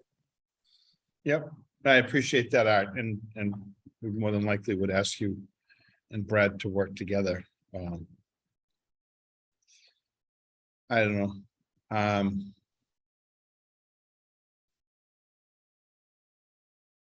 I'm just, go ahead, Doug. Well, I think Penny has her hand up. Penny? I just want to make a quick comment, okay? Hadley Road, another lot like this, very questionable, blah, blah, blah. We did not give him permission to build. It went to DEP. DEP came in, gave him permission. We lost control. I don't want to lose control here of this property. So I would like to very hard to try to work this out if we possibly can and get enough mitigation, because as we know, DEP, if it is appealed, they do not have our bylaws, and they more than likely will allow this, and there'll be superseding orders, and we have no control if it goes there. So I would like to try very hard to see if we could work something out here. Okay, and get as much mitigation as possible. Thank you. thanks, Penny. The applicant has his hand raised too. Steve, Believe he's muted. I think Jen just opened it up. Can you hear me now? Yep. Okay. Just as a point, on the Hatherley Road project, it is true that I went to DEP and received a superseding order of conditions, but just for informational purposes for the people that weren't involved in that project, I did come back to the commission after that voluntarily and Yes. work the deal out with the commission as far as mitigation was concerned. So it wasn't something that we pushed over on the commission. We No. did come back and work in unison with the commission to make that project work as well.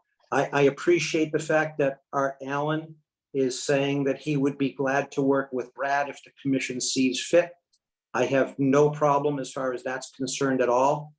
A comment that I would make, it is true that I did have a building. I actually have a building permit that is completely outside the 100-foot.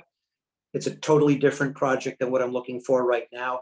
I have brought more neighbors into the mix on this, and it is absolutely 2 buildable lots in the town of Scituate. I am trying to, again, just get some small backyard areas. And even if there was a single lot there, what would prevent somebody from going back with a single house and clearing it to the wall? Absolutely nothing. So I'm trying to do this the right way by getting that mitigation in. And if Art has some ideas on how to also help that happen, I'm definitely willing to listen, because I spend a lot of money on these mitigation areas. I don't want residents to ruin them, but I don't want to see the commission lose the control over that small area and then just come back with an enforcement order and have somebody try to replant. I'd rather take it the way we're doing it now and try and get it correctly. But that wall is a significant wall and a significant break in the property, as far as hoping that nobody would ever go and remove something like that. We're actually willing to take the stones from one of the front stone walls that's coming out and enhance that wall to make sure that there are no breaks in the wall and that it becomes a very significant break between that and the wetlands. So I would just hope that the commission would entertain that. And on the southern lot, I actually have some area that's outside the 50, between the 50 and the 100, that's between these 2 lots. I think I actually could give some more basically non-touch zone in there with some more plantings even outside the 50 and restrict more of that as well. If you can see in that area, the lawn does not have to go all the way down to where that Brad has the planting strip. So we can add more mitigation in there as well. So I would love to continue to work forward and hope that the commission would direct Art to maybe work with Brad and see if we can come up with a little bit more mitigation for this as well. Okay. That's it. Steve, a couple of you mentioned the Hadley Road site. One of the things that I know on Hadley Road that you got was relief from the setback to the street, because as a hardship, you couldn't build on that lot if the house had to maintain the 30-foot setback or 20, whatever that was required over there. Is that feasible on either one of these lots or both of them? No, what happens on this, Frank, is the difference in the 2 is Hatherley Road was on town sewage. Yeah. And this one here, the intent was to keep the septic systems outside the 100-foot if we could. Potentially, that's the biggest pollutant, so we want to have that as close to the street as we can. And they're literally within a foot or 2 of being as tight as we possibly can. And then in order to meet Title V, we've got to have the setback from the foundation to the leaching field. So, I mean, could we move it 1 foot? Possibly. But I think Greg has done a good job with his engineers, getting this as far forward as we possibly can.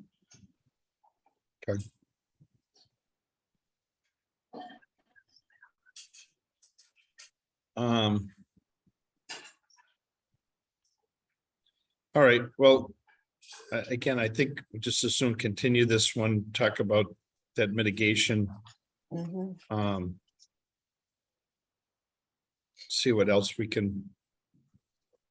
That seems, and I'm getting sort of that consensus. Was only 4 of our members here tonight. Yeah, I would appreciate that. I mean, I'd like to see if Art and Brad can get together, that would be great. So I guess with the 4 of us here, is that the direction that we'd want to see is how much more mitigation could be built into this as for something to consider? Is that something we should ask the applicant to look at, or is there something else that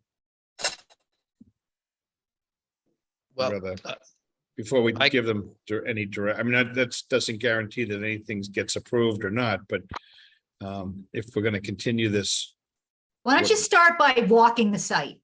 Maybe you can see the value of the wetland. okay, That's always a good way to start. What about that? I'm for that. Yeah. I was just going to comment, instead of just taking a straight 10-foot strip and making it 15 or something like that, which in some areas pushes it too close to the house, that be a little more creative around that. And the areas that are already farther away, if you're going to pad that buffer area, it doesn't have to be a linear strip like that. No. Just, that. I think So Amy's- to keep that. Yeah, no, I agree. I think Amy's point's is a good one, and it's going to be pretty easy to see where this is. There's already a stone wall there, so it's not like and it's not that far off of Tilden Road. So it's going to be relatively easy for commission members to walk this. And Sure. then see what we have and give them a little bit of direction. Yeah, because I mean, I'm still seeing that your options are revisiting alternatives and possibly avoiding the project and avoiding going into the 50, and then or going down the trail of accepting the mitigation plans and going down like going against your bylaw.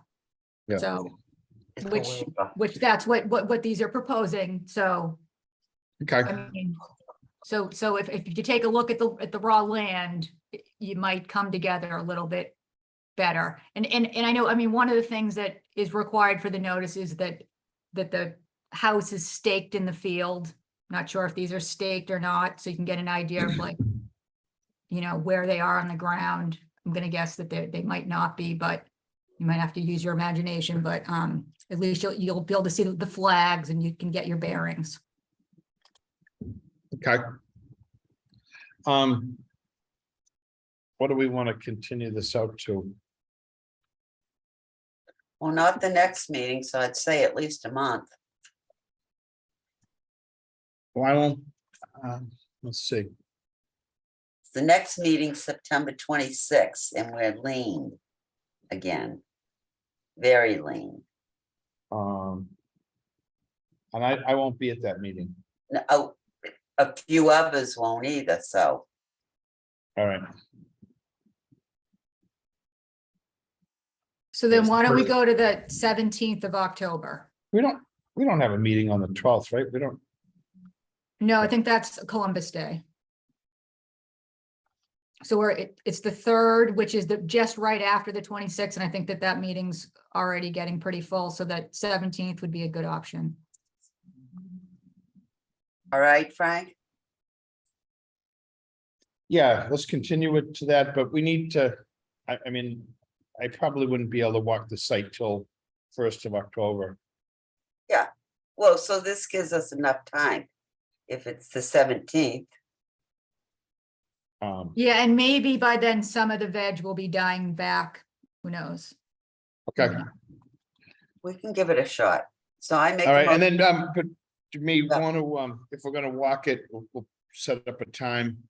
And then maybe even just a few flags or some rough markings of the houses. I mean, it's not that big a site, so it's gonna be relatively easy to see roughly where these are.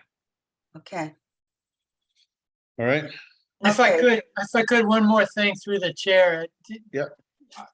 Do you want them to work with me on mitigation revisions in the meantime, or do you want to wait till you have your sidewalk? let's try to do the site walk. All right.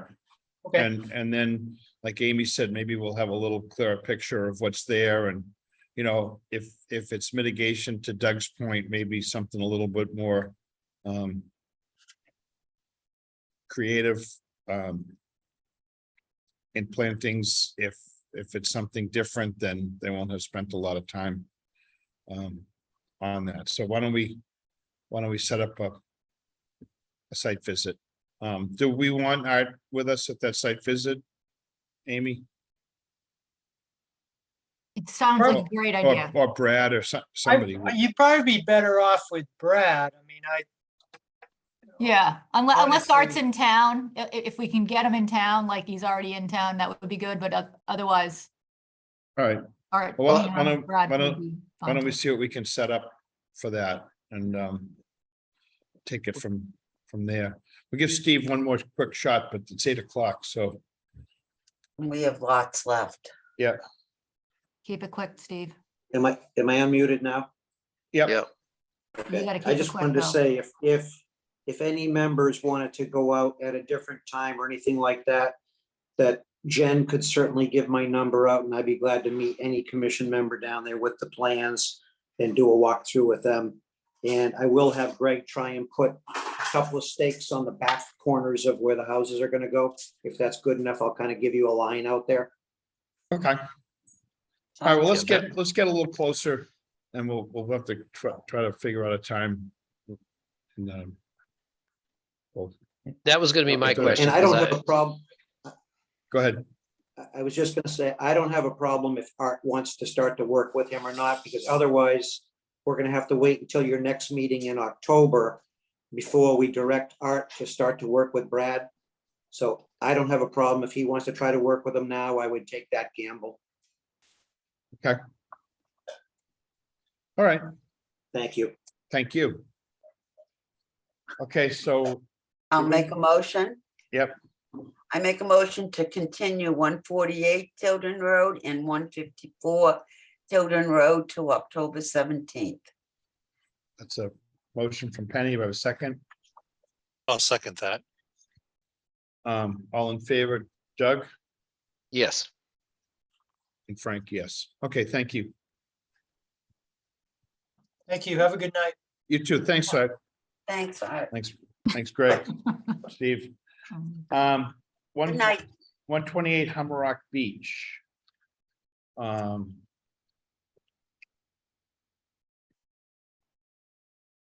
On September 7th, 2022, Situate Conservation Commission will hold a wetlands hearing under chapter 131, section 4 of the Massachusetts General Laws and section 30700 Town of Situate Code of Bylaws regarding the application of Kara and Charles Silla for work related to replacing pilings in addition at a single-family dwelling at location 128 Hamrock Beach Road, Scituate. Abutters and other interested parties are invited to attend.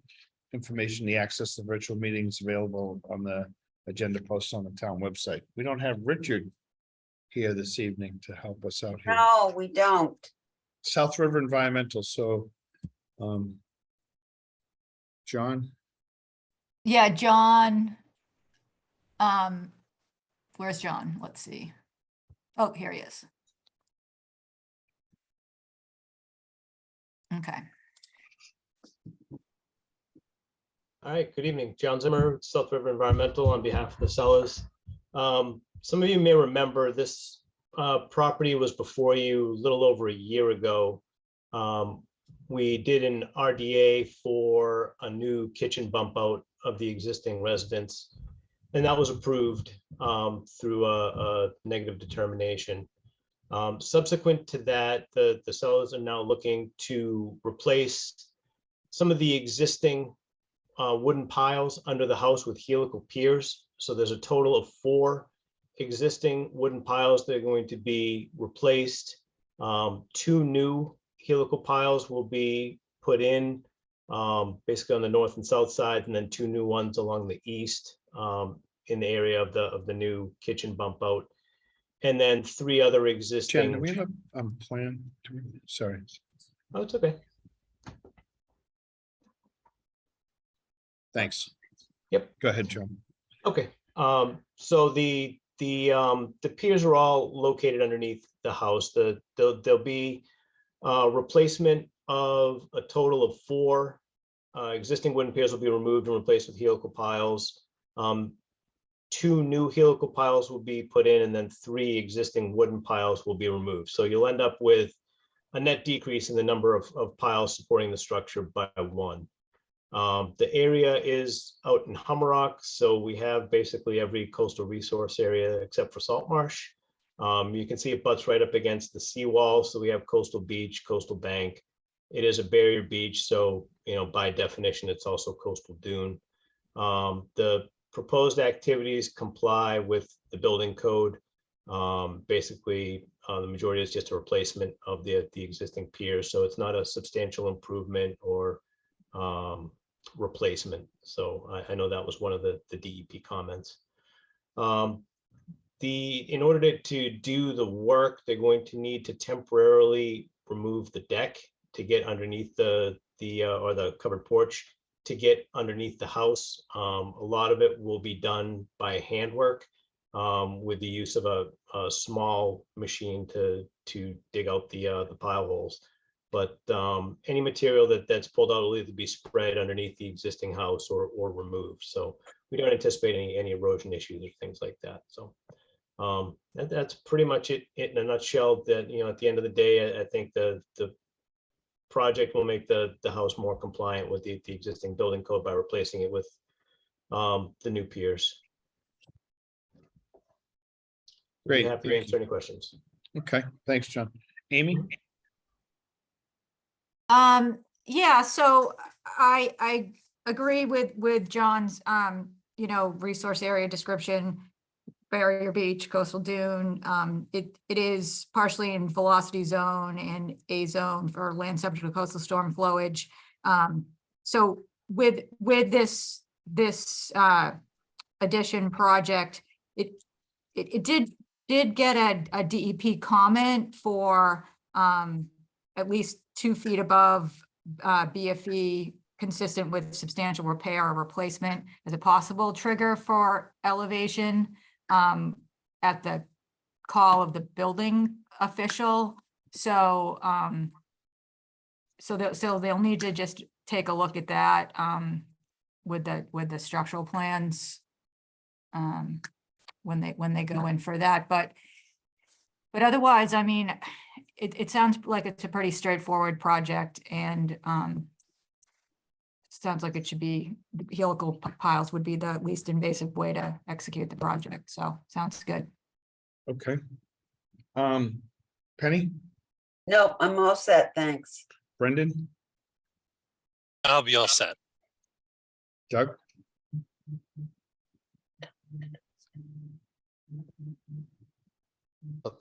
How many piles are being replaced? There's a total of 4 that are being replaced. One existing will be removed, and then 2 new ones will be put in. So you're gonna end up with 1 fewer pile at the end of the day. All right. And in the area of the covered porch, like down on the beach side of this? Right, so the piles, they're basically in the northeast and southeast corners, and then the new piles will be on the eastern side, so on the porch side. On the porch side, okay. Yep. And But everything's under the existing house. The covered porch is existing. Yep. And that little bump out, is that what you're talking about that we approved for an RDA previously? Yep. Okay. Just trying to understand all so the enclosed areas, those are going over existing piles or supports of some sort. Yes. What in the proposed addition, are there new piles going for that? Yeah, there are 2 new piles that will go under there, and then they're gonna remove 3 existing ones. So basically, the work that the 3 are currently doing now can be done with 2 of the helicals. Okay. So the only increase in really lateral size of the house is that proposed addition, that 6 by 12.8. Yeah, and that was already covered under the existing DOA. Oh, it is. Yep. Okay. Yeah. All right. All right. Thanks. I was just trying to, I don't really remember it that well, but maybe I wasn't part of it. So thanks for humoring me now. That's Okay. all. Thanks. And we have anybody in the audience? No.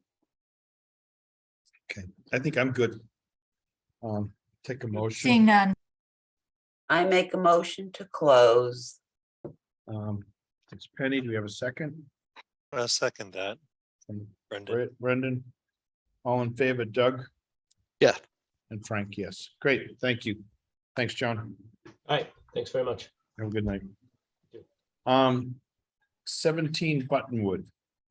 On September 7th, 2022 at 6 p.m., the Scituate Conservation Commission will hold a wetlands hearing under Chapter 131, Section 40 of the Massachusetts General Laws and Section 30700 Town of Scituate Code of Bylaws regarding the application of James and Catherine Wolf for work related to raising and rebuilding a single-family dwelling, location 17 Buttonwood Lane, Scituate. Abutters and other interested parties are invited to attend.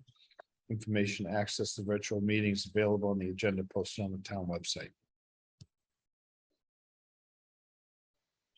And we have, This is Greg Morse. Greg Morse, yeah. hey, Greg.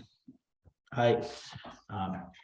As just was read into the record, this is a notice of intent for a raise and rebuild at 17 Buttonwood Lane, representing the property owner James and Catherine Wolf. The property here is 9,148 square feet in size, all of which is upland land area. The site is developed with an existing single-family home. Access is with an existing driveway off of Buttonwood Lane. Approximately 2/3 of the site is located in the FEMA zone. It's an AE at elevation 15, which we've depicted on the plan.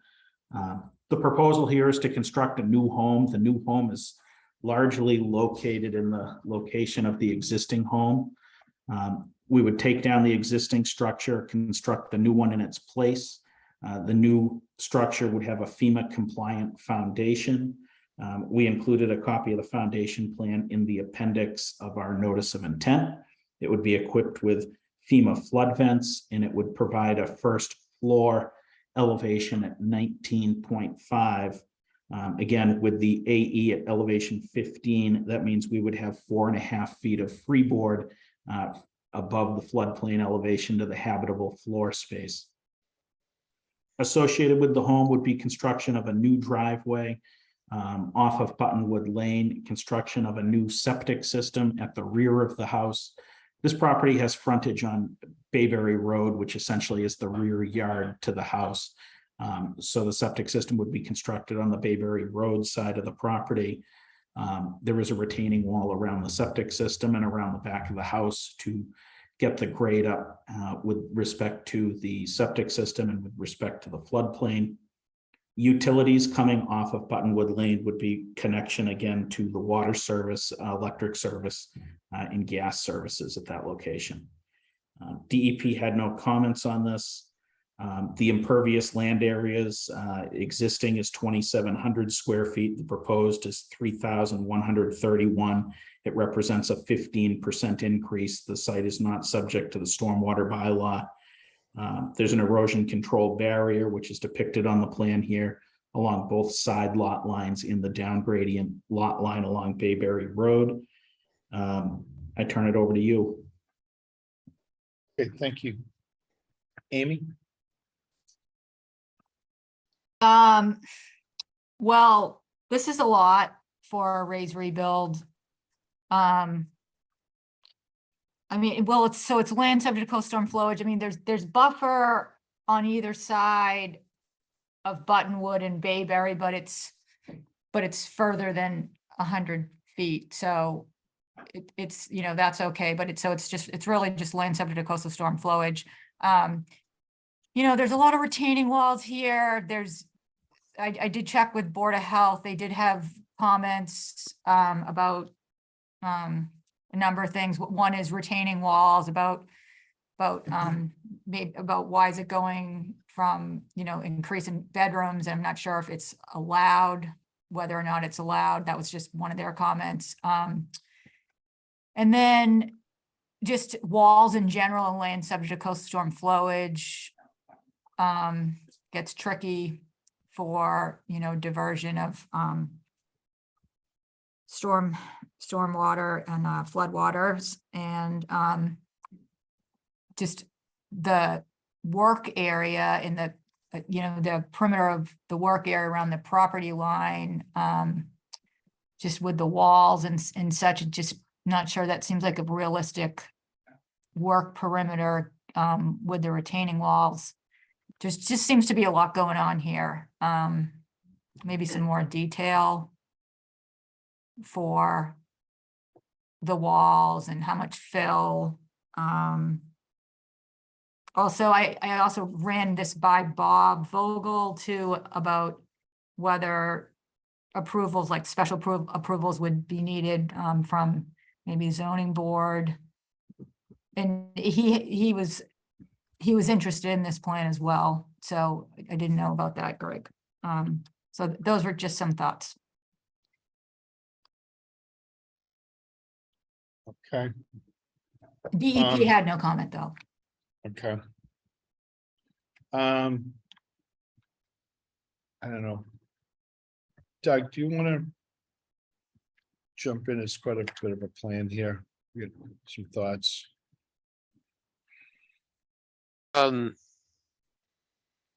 It looks, Greg, it looks like the existing flow goes from Buttonwood Lane to Berry Road.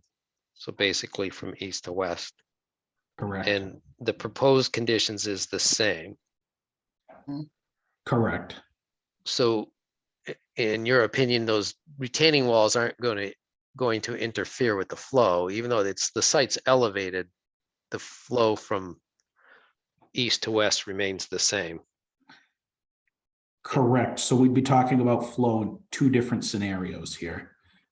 The first one would just be overland flow during a rainfall event. And you're correct. It would flow from Buttonwood Lane to Bayberry Road, and we would not be altering the flow direction with those storm flows.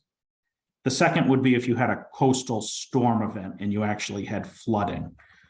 The flooding that you would witness at this site would start at the Bayberry Road side.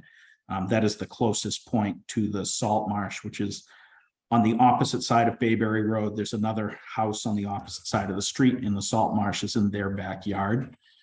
So you'll notice that the FEMA flood zone at elevation 15, which is closer to the Buttonwood Lane Road side of this site, everything to the left of that, including Bayberry Road, is underwater during the 100-year storm event. Okay. That's an AE floodplain. It's not a velocity zone. It's not an overwash zone. So it's essentially a still water floodplain. There's existing retaining walls along the back of this site, right along the road. There's existing retaining walls adjacent to the foundation. So while this does have a retaining wall on it, I don't feel that it would displace waters in any direction that they're not already going anyways.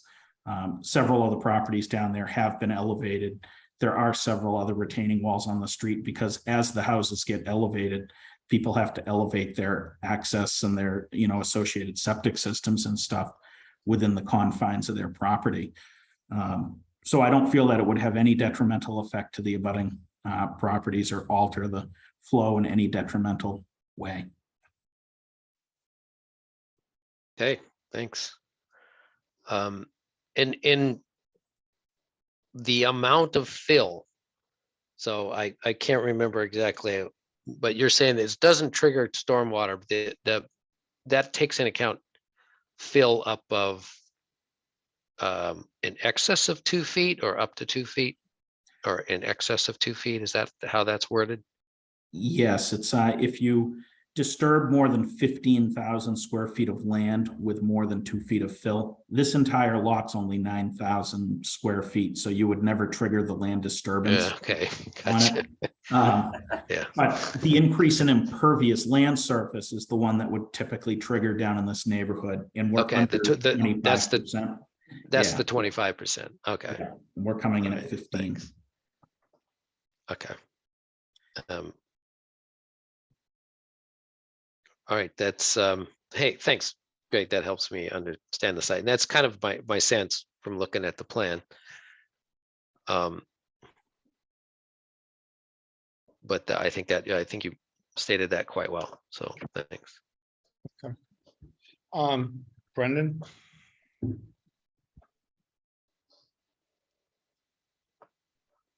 No, I don't have really any questions right now. Okay. Penny? I think I'm okay on this. I do. It's really, I don't think there's, yeah, I don't have an issue. Thank you. Do we have anybody in the audience on this one?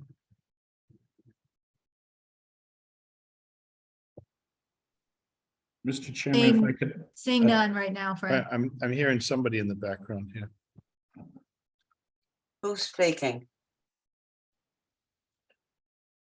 This is Greg, if I could address two Oh. comments that were raised. Sure. There was a question raised by the agent regarding zoning board of appeals in Bob Vogel. This already went to the zoning board of appeals and received unanimous approval for the project. Okay. The second one was with request or was with the Board of Health. I did receive some comments from the Board of Health agent, Joan Schmid. I have not responded to her at this point. I was awaiting to hear any comments that the Conservation Commission might have before I revised any plans. You certainly are able to construct this septic system and increase the number of bedrooms on a site like this. We have the perk tests that are required and have sized the septic system appropriately. I will respond to her.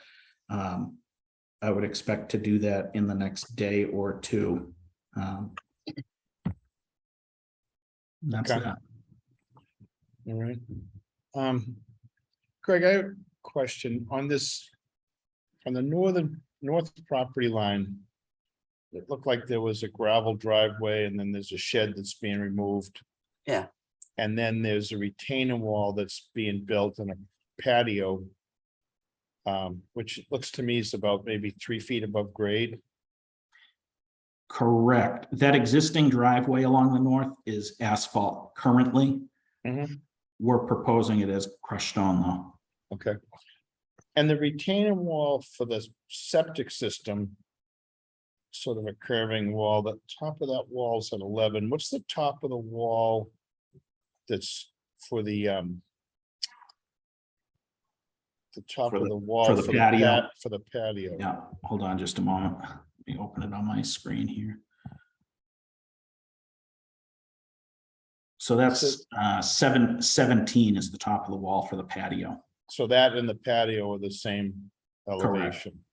Correct. And then the existing grade on the other side of the patio is at 14, so it's running about 3 foot high. So, I guess the only question I'd have is if the flow from like rainfall or whatnot is running east to west, or from flooding, is there a concern that that water is going to be pushed to the adjacent property? And is there any way to deal with that? So if the water is from flooding on the opposite side of Bayberry Road, the adjacent property will already have Already be standing flooded. water. Yeah, I got it. Okay. Yeah. And then like water on that crushed stone driveway, I mean, if it's crushed stone, hopefully most of it's gonna be absorbed, but right now there'd be any water that could flow towards Bayberry, sort of gets impeded by that. Right, where that crushed stone driveway is, again, is currently an asphalt driveway today. So it's going back as crushed stone, so it should be a decrease in any runoff at that location. We're not proposing to change the grade of that parking area. I guess I'm just wondering if there should be some sort of swale or something along that retaining wall between that and the property line. Yeah, I If could there's enough certainly add one in. If there's enough water to be a concern, maybe it's not, maybe Doug could chime in on that a little bit. So say that again, Frank, Well, just that there's gonna be a retaining wall built along that the north side, yeah. property line that's like only 4 feet off the property line. Roughly speaking. So right now, any water that flowed from Buttonwood down to Bayberry could sort of run down the side of that lot. But once this retaining wall is built and the patio and then the septic behind it, there's a small strip that any water could flow in that direction. Yeah, I mean, it looks like the grading. What's the height of the wall on that side, Greg? 17. The top is at So it's about- 17. So it's about a 3 foot. Wall. 3 foot Right. wall height there, the set of steps coming up it. I think, and there's a decent, I mean, there's some like hedges and stuff like there now. There is, I think it's just proposed to be grassed area when it's done. Okay, but So the hedges I mean, come out and then that's gonna be grass to join the adjacent property. Correct. but it should, I mean, the direction of the water shouldn't be flowing, because he's not putting that wall in like kind of perpendicular to the flow where it's going to deflect it in one way or the other. I mean, it kind of makes the area smaller. I get what you're asking, that right now it goes down the driveway and then out the back. Right. And in this case, it's going to go down the driveway and around the wall and out the back. So if any, it would possibly, if there was a major storm, the velocity might increase because it's a little bit smaller, but it shouldn't affect the amount of water that goes down there. And it just doesn't look like it's steep enough to start eroding away or anything. Okay. But maybe Greg is there, maybe they could do some plantings along that side of the wall to maybe if that would be a concern, like maybe something that Maybe it doesn't need anything at all. That's the only pinch point that I see. yeah, no, I mean, my only concern would be is over time because they got to plant the grass and they have to get the grass to grow. Yeah. So we're having a problem with that this year, and then so assuming that that's not a problem once it's all grown in place. But I mean, if you put some I don't know, some plantings there, Rosa rugosa or something like that, for like kind of an erosion control. I mean, Sure. the towards the back of the lot, near where the septic system is, the slope does increase, so it gets a little steeper. It still doesn't look like it's steep enough to start creating a little channel there, but Okay. I don't know. You hear what the concern is, Greg. I think I do. Yep. maybe that's something that could be discussed with the, and maybe a visual buffer there with some plantings might be nice anyways. I don't know. That's the only concern that I see on the plan. And it's, I mean, there's a building that's being torn down that's similar in size. Yeah, The addition of the pool and the patio is pretty substantial. So it's just Right. that one area that I would see might impact on the butter. yeah. No, I hear Okay. you. All right. It's a good, Well, give some point. thought to that. Do we have enough information to close this? I think we do. I think we do. You don't have Board of Health approval yet, though. So But we you could probably should close wait subject for to that. I'm sorry, say that again, Amy. We You don't do have. not have Board of Health approval yet. Okay, We could If- close pending it, just get it out of the way. If this was continued to the next meeting and I met with Board of Health and got them any revisions that they found necessary prior to then, is this something that could be potentially closed and issued at the next meeting? Amy, I mean, you could say that, but it doesn't necessarily mean anything. The next meeting is just the week later, so we will do our best, but yeah, we can continue it and see what happens. so Next I- meeting, but the 26th, right? Yeah. And then the meeting after that is just 7 days later, so. Yeah. all right, well, I guess I see their point. They want to try to move along and catch the season for sure. So, I mean, I don't have a problem closing if we think that it's minimal, but if you think you're gonna have to make some changes, Greg, I mean, you have a feel for that. Yeah, no, I don't think there's gonna be any substantive changes here at all. So if you decide to close it, that's fine. I'm confident in this design. But if you decide to leave it open, I guess that's your discretion, but I'm okay if you close it. Anybody want to make a motion? Well, I'd like to make a motion to close, subject to Board of Health approval. Okay, and then maybe some revision on that north The corner. side. All right. So I get a motion. Do I have a second? I'll second that. Doug, so all in favor? Brendan Yes. and Frank, yes. Okay, Thank you very all much. right, thank you. 100 Cole Parkway, this is the town of Scituate.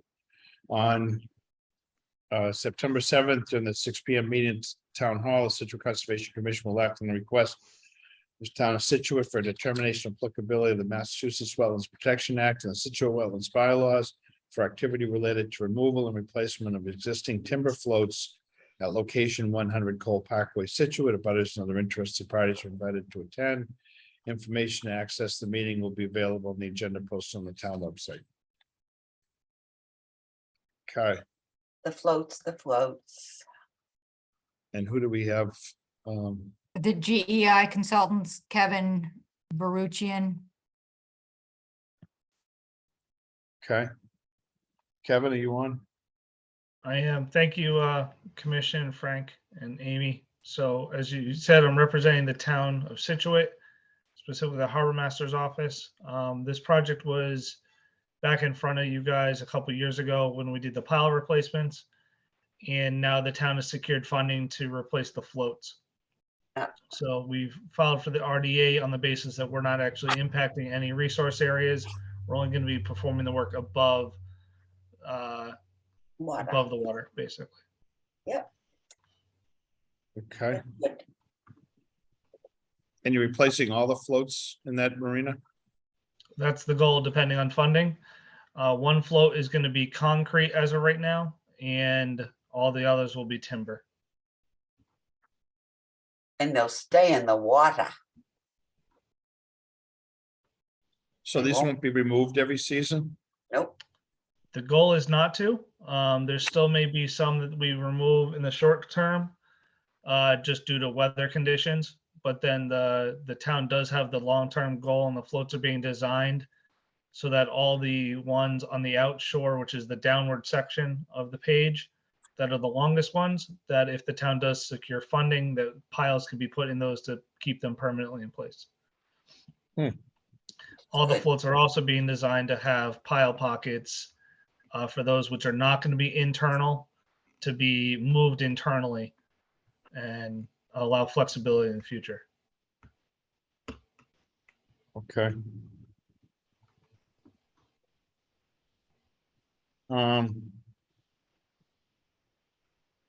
Amy? Yeah, so it appears to meet the requirements of a negative determination.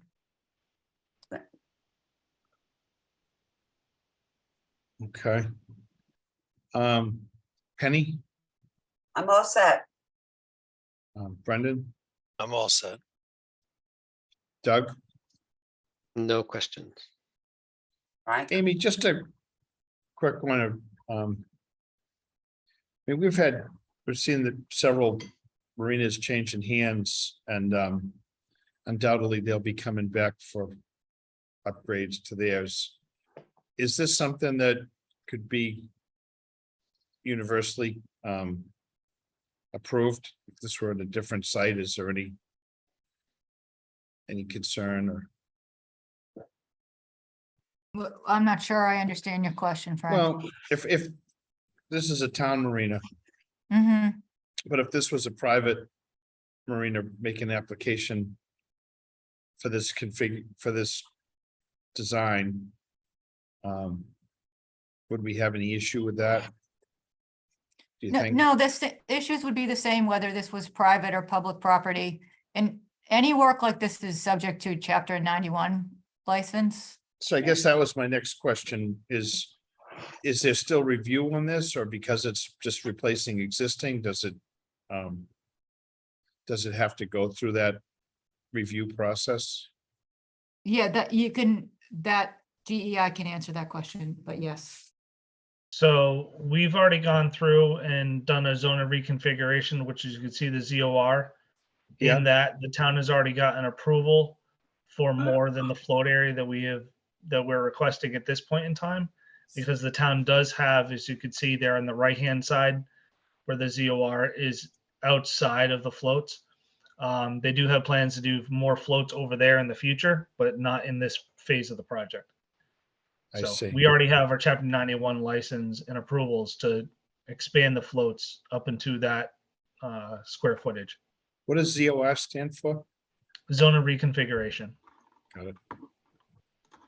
So this is just some housekeeping, Frank. Yeah, no, I get it. I just want to be sure we're conditioning what we should. Okay, I'm good. Anybody in the audience? Anybody else have any questions? I make a motion for -3. Okay, do I have a second? I'll second. It's Doug, all in favor, Brendan Yes. and Frank, yes. Okay, great. Thanks so much. Thank you. Have a great night. You too. 75 Pheasant Hill Road.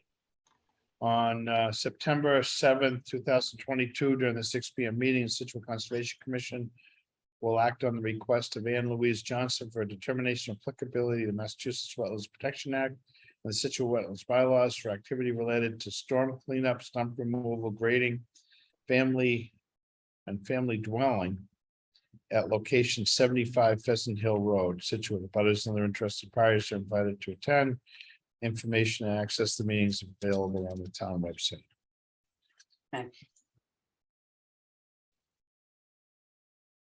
Okay, and who do we have for the applicant? or I'm looking for the representative? applicant. So anybody on this project should raise their hand.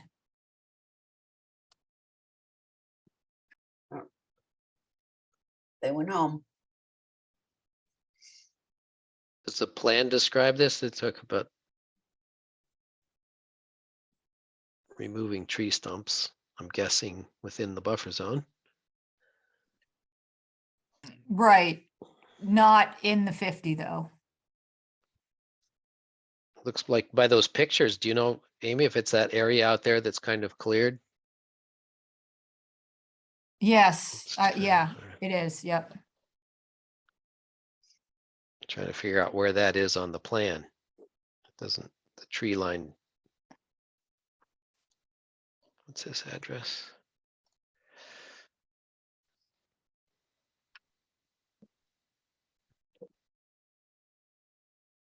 What's this address on this one? 75 Pheasant Hill Road. Yeah, it's off the deck over, At the very end of Pheasant Hill. I can't. That's, Doug, if you're standing on the deck out back, it would be to your left where this is in the tree line. See the deck, the picture of the deck, there's Yeah. here, and there's that building. I don't know what that shed is. And so in front of the shed, in this area, between. It's like a play area. Yeah. Yeah, it looks like there's a little slide, like for kids, a little play area. Yeah. And the yeah. trees are Well- off to the right. Then Yeah. it looks Well, like there's no, some they're stumps out kind there. of, yeah, they're to the right diagonally, going Yeah, towards yeah. the first curve there. Yeah, I can So see they 'em. just want to clean up the mess. Yep. Well, it also says grading. Oh, it does. I don't know what they're gonna grade. They're not here.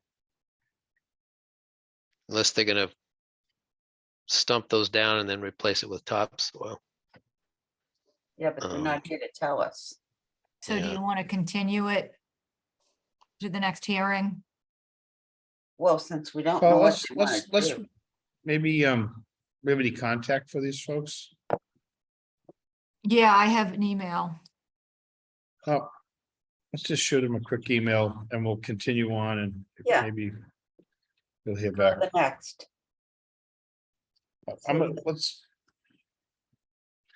Let's just leave that open. We'll close it. 57 Brook Street.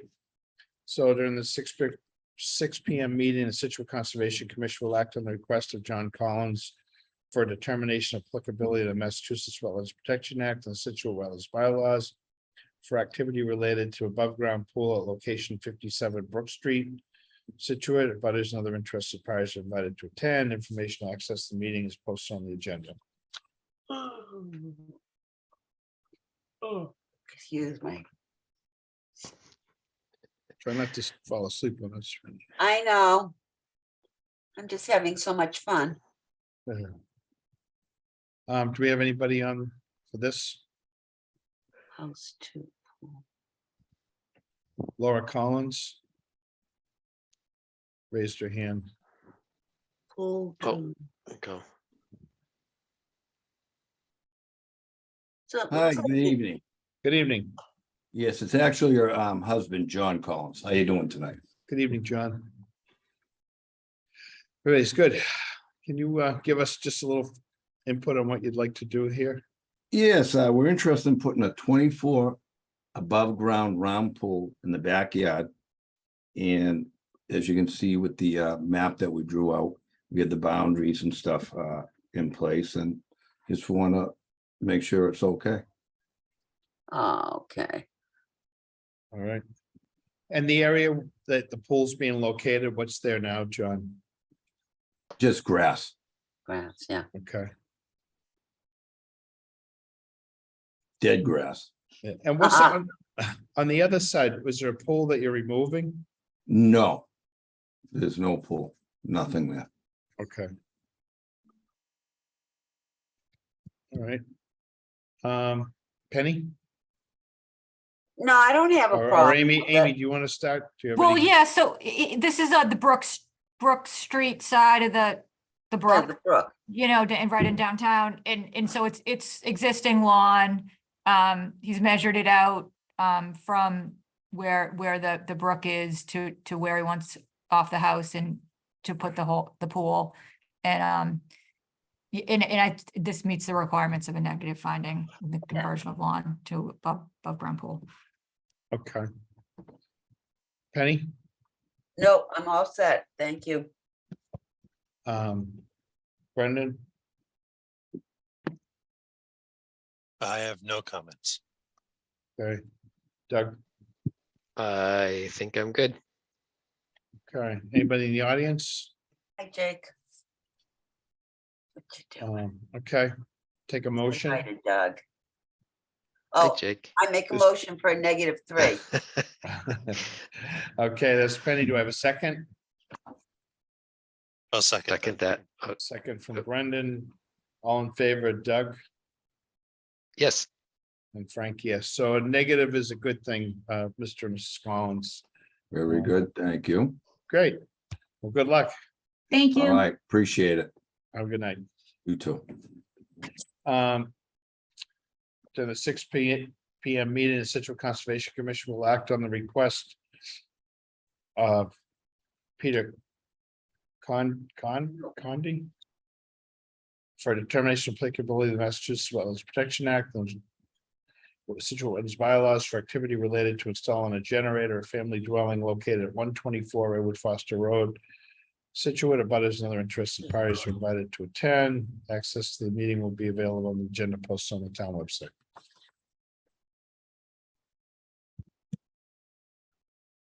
A generator.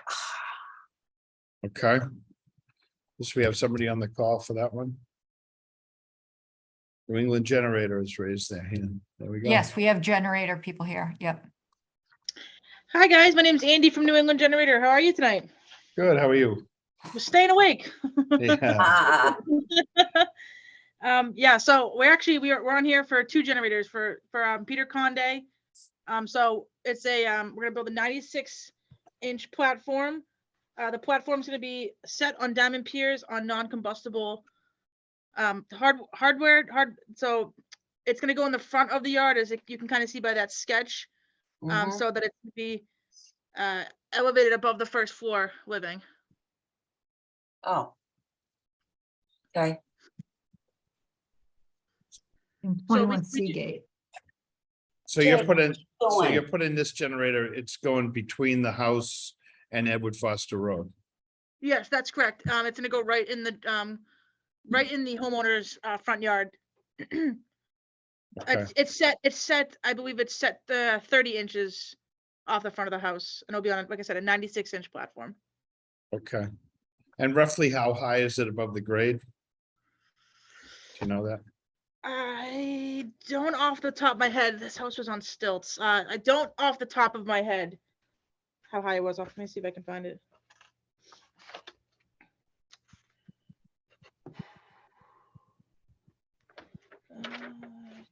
Don't see that in my notes. Let's see. I guess my question is, Amy, does this have to meet any certain elevation? Yes, it'll be required to meet the BFE requirement for flood zone. So let me just pull up real quick. Jake, But that's the same as the orders that we condition. It's, you know, the building commissioner, if we, All right, it's state building code, you know what I mean? It's what they need to comply with, that same as how we condition our orders. So, okay, and what supports this platform? It's set on diamond piers. so helical piers. Yep. Yeah. Okay. All right. Anybody? Penny, no questions. Sounds good. Brendan, I have no questions. Doug? No, none. Good. Anybody in the audience? Okay, take a motion. I make a motion for -3. The second, I'll second that. from Brendan, all in favor? Doug? Yes. Frank, yes. Great, thank you. On September 7th, 2022, the 6 p.m. meeting, the Situate Conservation Commission will act on the request of Darren Gold for determination of applicability of Massachusetts Wetlands Protection Act, wetlands bylaws for activities related to installing a generator at a family dwelling at location 21 Seagate Circle, Scituate. Abutters and other interested parties are invited to attend. Same thing. Oh, you're down the end there. Okay. Okay, so New England Generator again. Yeah, so similar, we all of our all these platforms, they all sit on diamond piers. And he needs a we have that we're building, I believe, a 24-inch platform for this gentleman. I'm sorry, a 48-inch platform. So he's gonna be sitting on a 48-inch platform, and the same thing, sit on diamond piers. Almost, same setup that Conde had, but it's a lower grade. So it's not required to have quite as high of a platform. Okay, Sorry, 48-inch platform. I don't know why I said 24. okay, So it'll be raising it above the floor level. I mean, the flood level, sorry. got it. Okay. Penny, No, looks good. Brendan, Good. Doug, Nope. No. So who who assures that the elevation that goes through the building inspector? They have to get a building permit to build this, put this up? Yeah. Okay. All right. All good. All good. Okay. Yep. all right. And nobody in the audience, so, Make a motion for -3. okay, we have a second. I'll second that. All in favor, Doug Yes. and Frank, yes. Okay, Oh, then. So thank you guys very much. thank you. Yep. Thank you. 184, Cake, 184 Redwood Foster cut it Road out. Hey, on. Penny, stay with us for a little while longer unless Jake wants I to know, take it. Jake needs to go back to sleep. Yeah. Jake's helping us. He's keeping Yeah. you awake. On September 7th, 2022, during the 6 p.m. meeting, Situate Conservation Commission will act on the request of Joseph R. Harold III for determination of applicability of the Massachusetts Wetlands Protection Act and Situate Wetlands bylaws for activity related to installing a foundation at a location at 184 Redwood Foster Road, Situate, Mass. Abutters and other interested parties are invited to attend. The information to access the meeting will be available on the agenda posted on the town website. And I think if you recall, we had the hearing, it was a few weeks ago or a couple weeks ago. We opened a NOI for this property, and I did acknowledge that I had done some prior work for Mr. Harold. And I'm not working at this site, and I gave proper notification through the Ethics Commission to the Board of Selectmen. So unless anybody has any issues with that, I feel confident I can participate in this hearing. So we have Ross Engineering.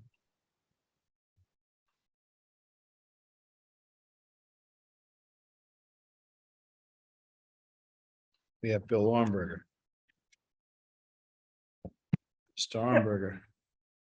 Frank, can you hear me? And I can hear Paul. We have Paul Maravito. Who wants to go first? Bill Arnberger, I'm here tonight with Paul and also with Joe Harold.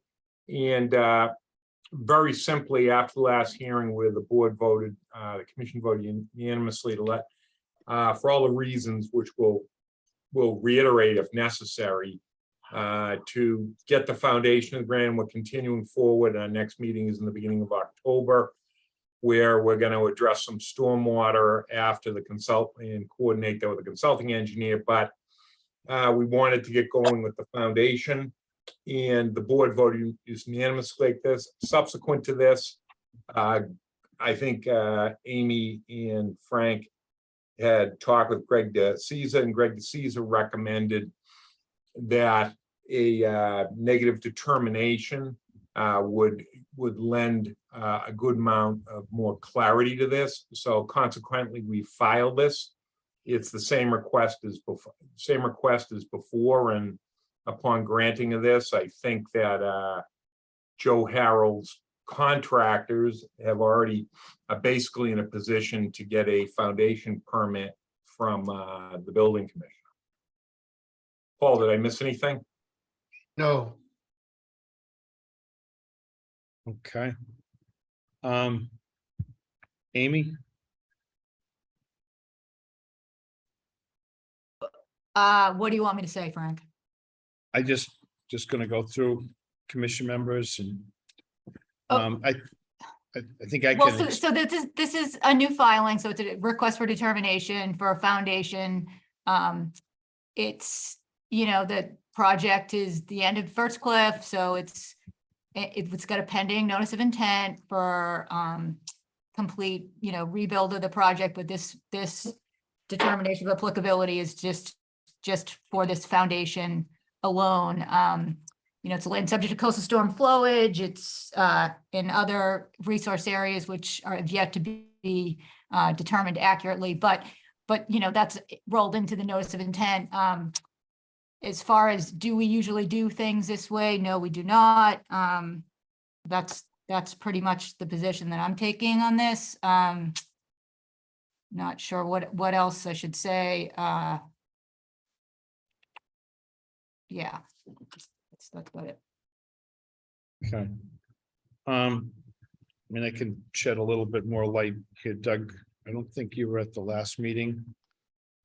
I was not. Okay, so when the applicant came before the commission, there was a number of issues that obviously needed to be addressed before the hearing could be closed. The applicant made a request that they be able to get started on the foundation due to weather and timing, and that the existing home had already been removed, and that there was an open site here. And so we voted to allow the applicant to build the foundation that they're applying for today. And then subsequently had a conversation with Greg DeCesar at DEP, and he pointed out that we made that vote in error, that once we open a hearing as an NOI, that work could not take place until we had closed the NOI and issued the orders, and explained to him that we had continued this out quite a bit of time because of the other information that the applicant needed to supply. And so therefore, it'd be difficult for them to get foundation in the ground for cold weather. It's pretty extensive foundation. And in the conversation with Mr. DeCesar, one of the alternatives were to file an NOI, an RDA rather, for just the foundation. As Amy's pointed out, this is a little bit out of the norm that we do here, and there's an awful lot of information to come forward. But with the site already disturbed and the timing for this project, commission had decided to allow them to go forward. We've also, since then, the applicants funded at least some of the money needed for review, so that we can get a peer review to go ahead and take a look at the site before it gets altered any further. Just get some basic information to go forward. And we've also given the applicant caution that giving this approval for this foundation doesn't necessarily oblige the commission to approve the rest of the project, that there's still an awful lot of plans to show and work to be done, as well as stormwater work and whatnot. But we've had some of those discussions, and they do understand that that's at their peril to get started on this now. So in the NOI, there was plans for a larger pool and patio and things like that, and all those things are yet to be decided. Not sure. Okay. Can I just say one thing, Frank? For Doug's information. Doug, there is a huge hole out there. That's another concern.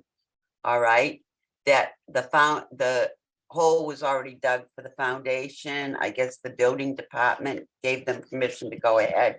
So that was a concern of the commission too. The hole's there, let's get the foundation in, cover it, and everything else will wait until all the other reviews are done. And Mr. Harold seemed fine with that. But it is a safety concern, I feel too, to leave that hole open this winter. Sure. Okay. I think that's a little bit, maybe not quite correct, Penny. There's a hole there, but the hole is from where they removed the foundation of the existing house. There's no excavation yet for new. Oh, all right, then I am mistaken. I thought, well, we got to get it filled in one way or the other. There's a good sized hole there, but the hole is there from the removal of the pool and the existing house that was there. I thought it was the new one. Okay. Sorry. Yeah. Okay. Doug, any questions or comments? No, it looks by this plan that the removal of the house was outside of our jurisdiction, so there's no violation going on or anything like that, right? No. The old house that was there, so this is, and I found in my emails the proposed plan all colored up purple and red, and it's quite attractive looking plan with the house and the pool and patio and man. So yeah, I mean, I kind of agree with all of that, even though it does seem like the cart went before the horse a little bit. But to put the foundation in, I get things going a little bit. It does seem like the applicant is taking more of a risk. If they don't, they've got a long ways to go to get a fully permitted site. Is the plan then, when the foundation is, to go ahead and start framing, or is it just really to try to get the foundation in before we risk freezing temperatures? My understanding is that they want to get the foundation in, Doug, before they have to protect it from freezing. But it's a pretty substantial foundation, so that there's a pretty good chance that by the time they move forward with this foundation, they'll already be back to us with stormwater information and reviews, and maybe by then we'll be far enough along with a notice of intent. Okay. I get if Paul's got to get quite a bit of information to the commission on this project, but they've already, like I said, they've already funded at least part of the review. Okay. So the consultant can get started with some of the work that they would need to do. So the only other question I have is, that's a pretty funky looking AE zone. Did there used to be a retaining wall there or something? There still is. There still is. So it goes around the retaining wall? Right. Okay.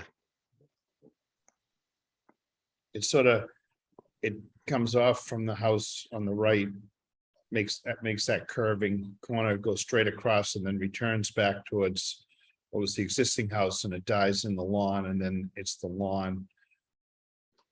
It was going around the old pool area. Right. Yeah, I get it. I see. So the old swimming pool is where it says proposed dwelling foundation.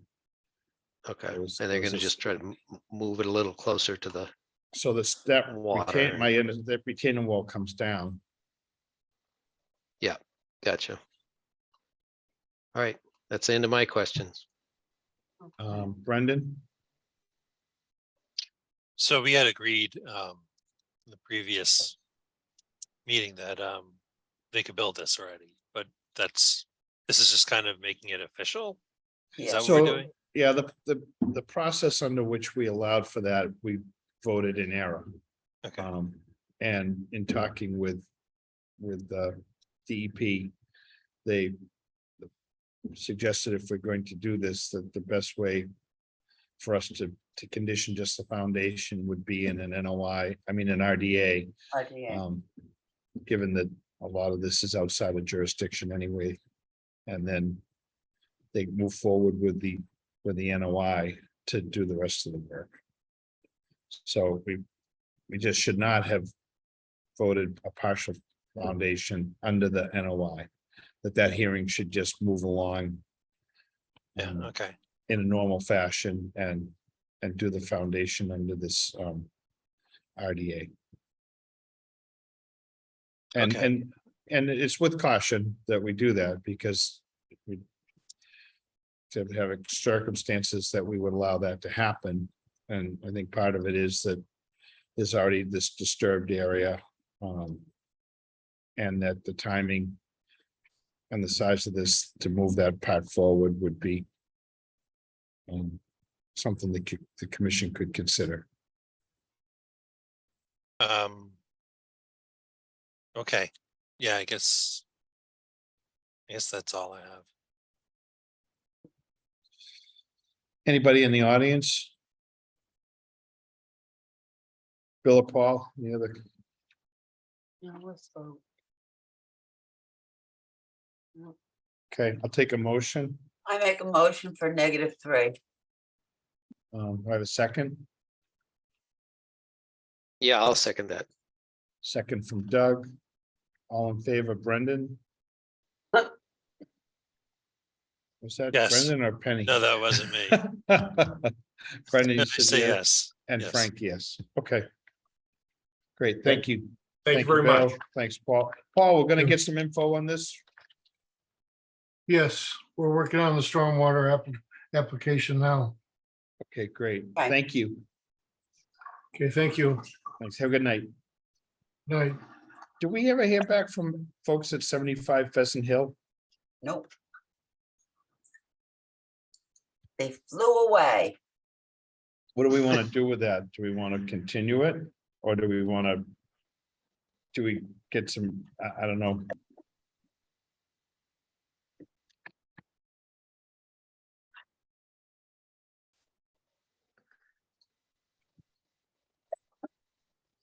Amy, what do you suggest? Do we continue this to the next meeting?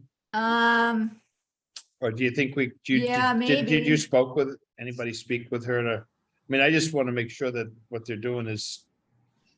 It doesn't seem like a lot that they would be able to move forward with it.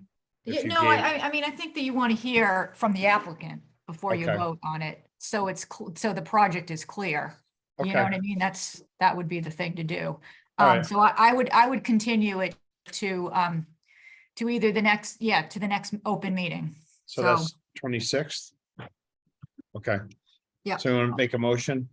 I make a motion, we continue 75 Pheasant Hill to September 26th. Okay, and you'll reach out to the applicant and explain that somebody needs to present that. Okay. And so that's a motion by Penny. Do I have a second? I'll second that. Second from Brendan, all in favor, Doug Yes. and Frank, yes, great. Okay. Request for emergency certification for a stair repair for Scituate DPW at Glades Road. Okay, so this is the stair repair on Glades Road that the building department, well, I think Frank, you're familiar with the set of stairs that they need to repair. Yep. And there's a certification form that I think that you've all signed. And so it's just a formality to allow them to do the repair. So quick repair to the stairs. Yes, I think it's been brought up a few times and people are feeling it's pretty dangerous and they need to get going on it. Yeah, so if you want to just make a motion. So take a motion to allow the DPW to make an emergency repair to beach stairs. So at Minot. moved, Frank. Oh, Okay, so motion from Penny, a second Yes, I mean, second. from Doug. Oh, All in yeah. favor, Brendan Yes, and Frank, yes. Request for minor modification of 190 Glades Road roadway buffer. And So- that is gonna be heard at the next hearing on 9/26. Okay, so we don't have to do anything. No, we'll just move it to that. Okay. Certificate of compliance for 82 Scituate Ave and 555 Hadley Road Yep, and also for 317 Gannett Road. and 317. Okay, Okay, okay. And I'll make a motion, we accept the minutes of August 22nd as written. and need a second from somebody. second, Brendan, all in favor, Doug Yes, and Frank, yes. Okay, and we did Kiwi in them. We've already dealt with all that. Yeah, all that. Okay. Orders of conditions. Yeah, I make a motion, we accept the orders of condition Okay. for 15 Revere, 34 Ocean, 115 Hummerock, 113 River, 10 Alden, and 5 Jason. As So- written, there's one I'm not doing yet, and that is All right, let's vote. Seagate I want to discuss, but those are okay. Okay, what do you want to discuss about 3 Seagate? Well, let's do these first. I would Um, like, All right, so there's a motion from Penny. We have a second. second. It's all, everything on that list except 3 Seagate we're voting on. yeah, Yep. Okay, So a second from Doug, all in favor, Brendan yes, and Frank, yes. Okay, Okay. Penny, the one I have a question with 3 Seagate, I believe it was special condition 34 about the pilings. And I thought, I could be wrong, but I thought at the last meeting that Frank had the wording for that was going to be whatever the building department said, and this specifically states only driven pilings. I just want that clarified. Okay, consistent with Mass State Building Code. Sounds good. That's what Frank had asked for it to say, I Well, thought. that is consistent with Mass State Building Code, but that's the same. Sounds good. okay, Is that all all right, right. Frank? yeah, no, I think Okay. it's just, should there be something that come up that's that good, I didn't see that, Penny, not that I read them much, so thank you. No, well, that's why I brought it up. I do read them. That's my job. But Looks Penny, like- that is specific for that site though, that and for sites in Barrier Beach and Coastal Dune, that it's. I understand that, driven but I piles is just state wanted building it. code. Well, let's one person at a time. Yeah, I understand that, Amy, and that's fine. The wording did not sync with me of what we had talked about at the last meeting. oh yeah, You know, no, I that's have all. that condition, and you're right, that the state building code must not have got transferred with the condition. You're right. No, it didn't. Okay. Can I, it looks like Bill Ornberger's got his hand up, so.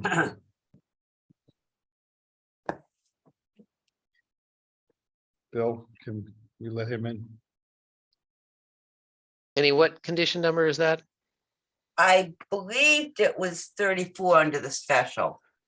32 or 34, I can find it. Orders for review. Well, Penny's looking, can we let Bill in? Yeah. Seagate. Yeah, Bill Armberger. I'm also here with Paul Marabito and Chris Goodman.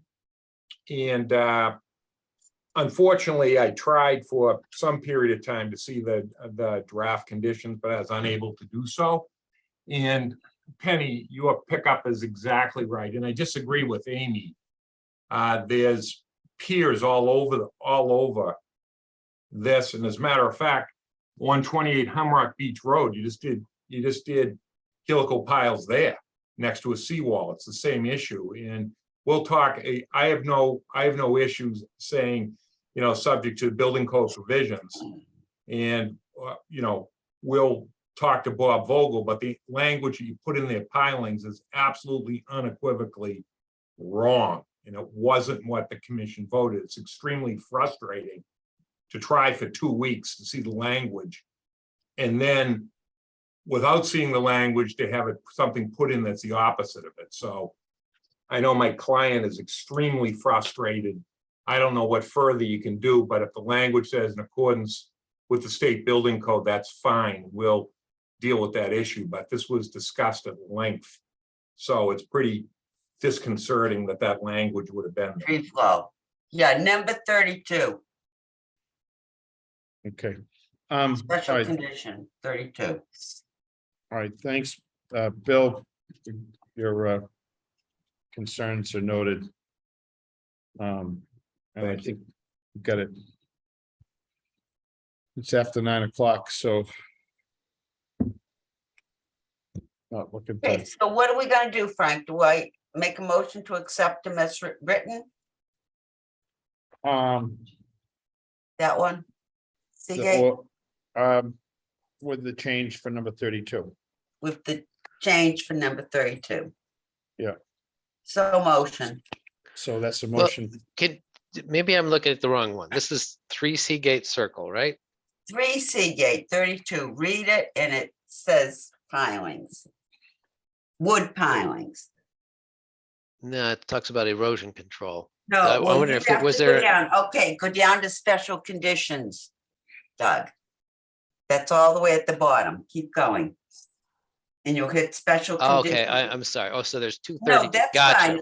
Yep, Here, yep, Wait yep. Wait a minute, Yeah. I'm looking at 32, it says coastal resource areas at the site include barrier beach, coastal dune, buffered, tidally influenced Musquashkett Pond, and land subject to coastal storm flowage. In accordance with guidance in state building code to protect the interests of storm damage prevention and flood control, no solid foundation is allowed. The house shall be elevated on free flow driven piling, so diversion of coastal flow storm damage is minimized.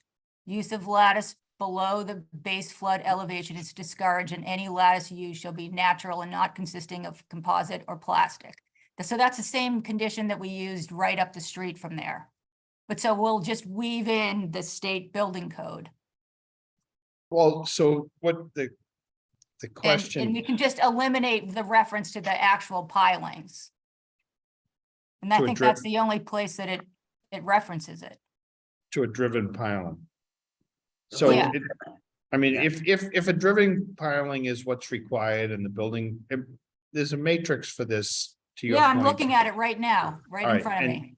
And I also know that the building department has been ingrained in that, so Yeah, I think it's simply a matter of hammering that out with them as to what's allowed there, but if it says just driven pilings, it does not leave them the opportunity to discuss that with the building inspector unless we change the orders.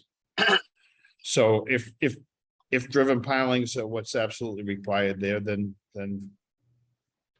that's something that they're gonna have to contend with. If it's something that can be, that they have all options, as long as it says to comply with the building code, then I think between you and Bob or Neil, you can discuss what the merits of which type of piling or support they should it's have open there. pilings without footings. Okay. All right, Yeah. okay. All right, so we're gonna approve this, No, Without the the condition for driven piling. with a modification of special condition number 32 to state that the house will be placed on elevated in accordance with the mass That's my understanding. state building code. Yeah. So some kind of language like that. Do you, Yeah. Bill, since attorney's still on, Bill, is that the wording? Yeah, no, that's what it will be. That's how it is in other ones too. The house will be elevated in accordance with state building code for coastal wetland resource areas. Can you just let Bill but for 1 minute or less.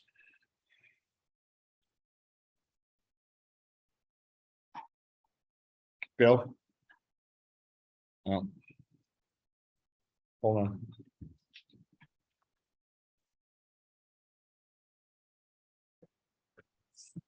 Jen's trying to let you in. You're No, in. I was letting him in. Oh, Yeah. okay. Bill? Yes. And not to get in the merits, anything to do with driven pilings, we've gone through this and honest to God, I can't even begin to tell you how frustrating this is. I don't know what you got to do. It's unheard of. That's something that the applicant can't even see is being debated. If the bottom line is, which we just discussed, and Amy, you keep saying, you keep overriding. I don't care what has been done previously. We've had a bunch of public hearings. They have the discussions. We will comply with the state building code, but you keep overriding what the commission has already voted. And so I have no problems at all complying with the state law. And other than, unless you want to go back to 128 Humrock Beach Road and tell them they can't have helical pilings. They're right on the water. We're across the street behind a seawall. And I get into a whole bunch of other things into there. So Bill, I think this is a discussion that you should have with Bob and Amy and stuff. We don't need, I think we've got it. I don't know. I don't have the language in front of me. If it doesn't say pilings, it says it's in accordance with the state building code, then that's great. But I keep on hearing these little caveats. It's. All right, I think we got it. That's all. Okay, thank you. All right. What else do we have on the agenda for tonight? What was 317 Gannett? We added that. Enforcement for 67 Collier.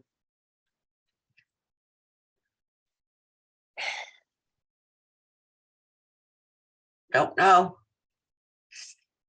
Amy? 67 Collier. Yeah. So that one is in the hot seat. And I guess I need your direction on where you want to go with that one. And we have Bill Orenberger with his hand up. Would you like him to Sure. speak on this one? Because I Yep. think it's his client, actually. Okay. Bill? Wait a minute. You're talking, but we can't hear you. What's going on there? No, all I want to know, and maybe I missed it, and I apologize if I missed it. Was there a vote to issue the order for 3 Seagate? Yes. Okay, then I missed it. Then thank you. We're also discussing 67 Collier and enforcement order. We conditioned that project and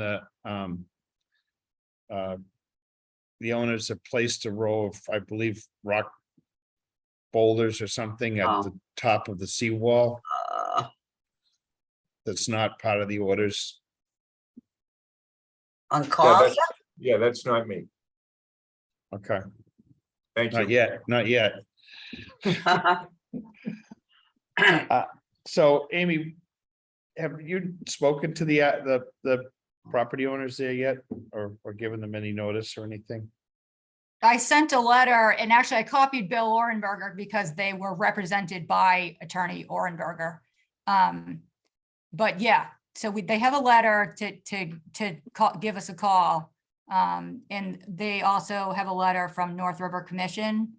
But I mean, it's a pretty major infraction. I just am wondering if I should be, if you want to direct me to send an enforcement order out with, orders to remove the wall or some Yeah, I think something like that. I or- mean, we've conditioned the project. They knew what it was. There was supposed to be plantings out there. We went through a fairly long discussion about how those plants would be situated.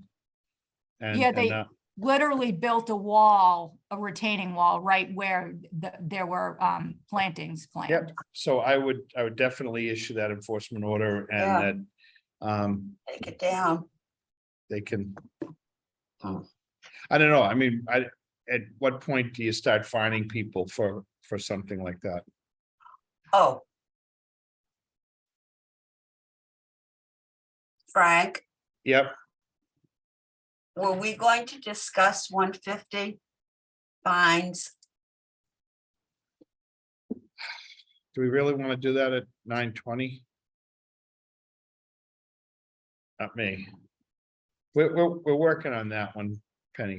All right, that's all. You just, I've had discussions with Amy, with town council, okay, town administrator. So we're not, it's not sitting yeah, there. no, All right. I think we're good on that one for tonight. But Amy, if whatever you think is the next appropriate action, I think you're hearing from the commission that we'd like to take action on 67. Definitely the notice, if you enforcement order. And then at some point, when you think that if they're not responding, what we want to do for fining. Does that make sense? Okay, well, I mean, generally the way we do it is we take step one, you send a letter out and you try to get them to come to the table and, start negotiating. Hopefully they'll, take the wall down or whatever, or at least come up with a reason after the fact filing, that type of thing. Okay, Justify why they did what they did without coming to you. But I mean, they're clearly right on the beach in this situation. I mean, they Yep. couldn't be more blatant, right on the spit, right on the beach. Right, right there, yep. right on Third Cliff. I agree. I Couldn't mean, be I more remember, blatant, so. I remember being there with you and Paul and Penny and laying the whole thing out, and then long discussion about plantings and so. Yeah, this was another Bob Gray site that we carefully reviewed with Stan Humphreys. We had Rebecca out there. I Yep. mean, it was a former Conway property. You know the one, Penny. Yep. yeah, now I remember. I was getting confused where it is. Oh, It was the dear. one that had the little retaining Oh, wall. I know where yeah, I know now. I'm up. That one. Yeah, Okay, they've got to do something. Bad.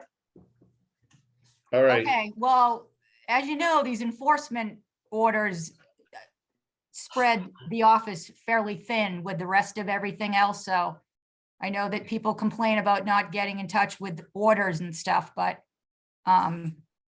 We'll get there. we're doing the best we can. Yeah, and this is blatant, so you got to do what you can. Yeah, that's For sure. right. Okay. That's what we're doing. We're doing the best we can. There you go. Trying to push out as much paper as we possibly can. Oh, Lord. Okay, can we go home now? You're already home. Jen and I are the ones Oh, who have to I'm go home. Okay, All I right. forgot. All right, thank you, everybody. I'd like to make a motion to adjourn. I'll second it. All in favor?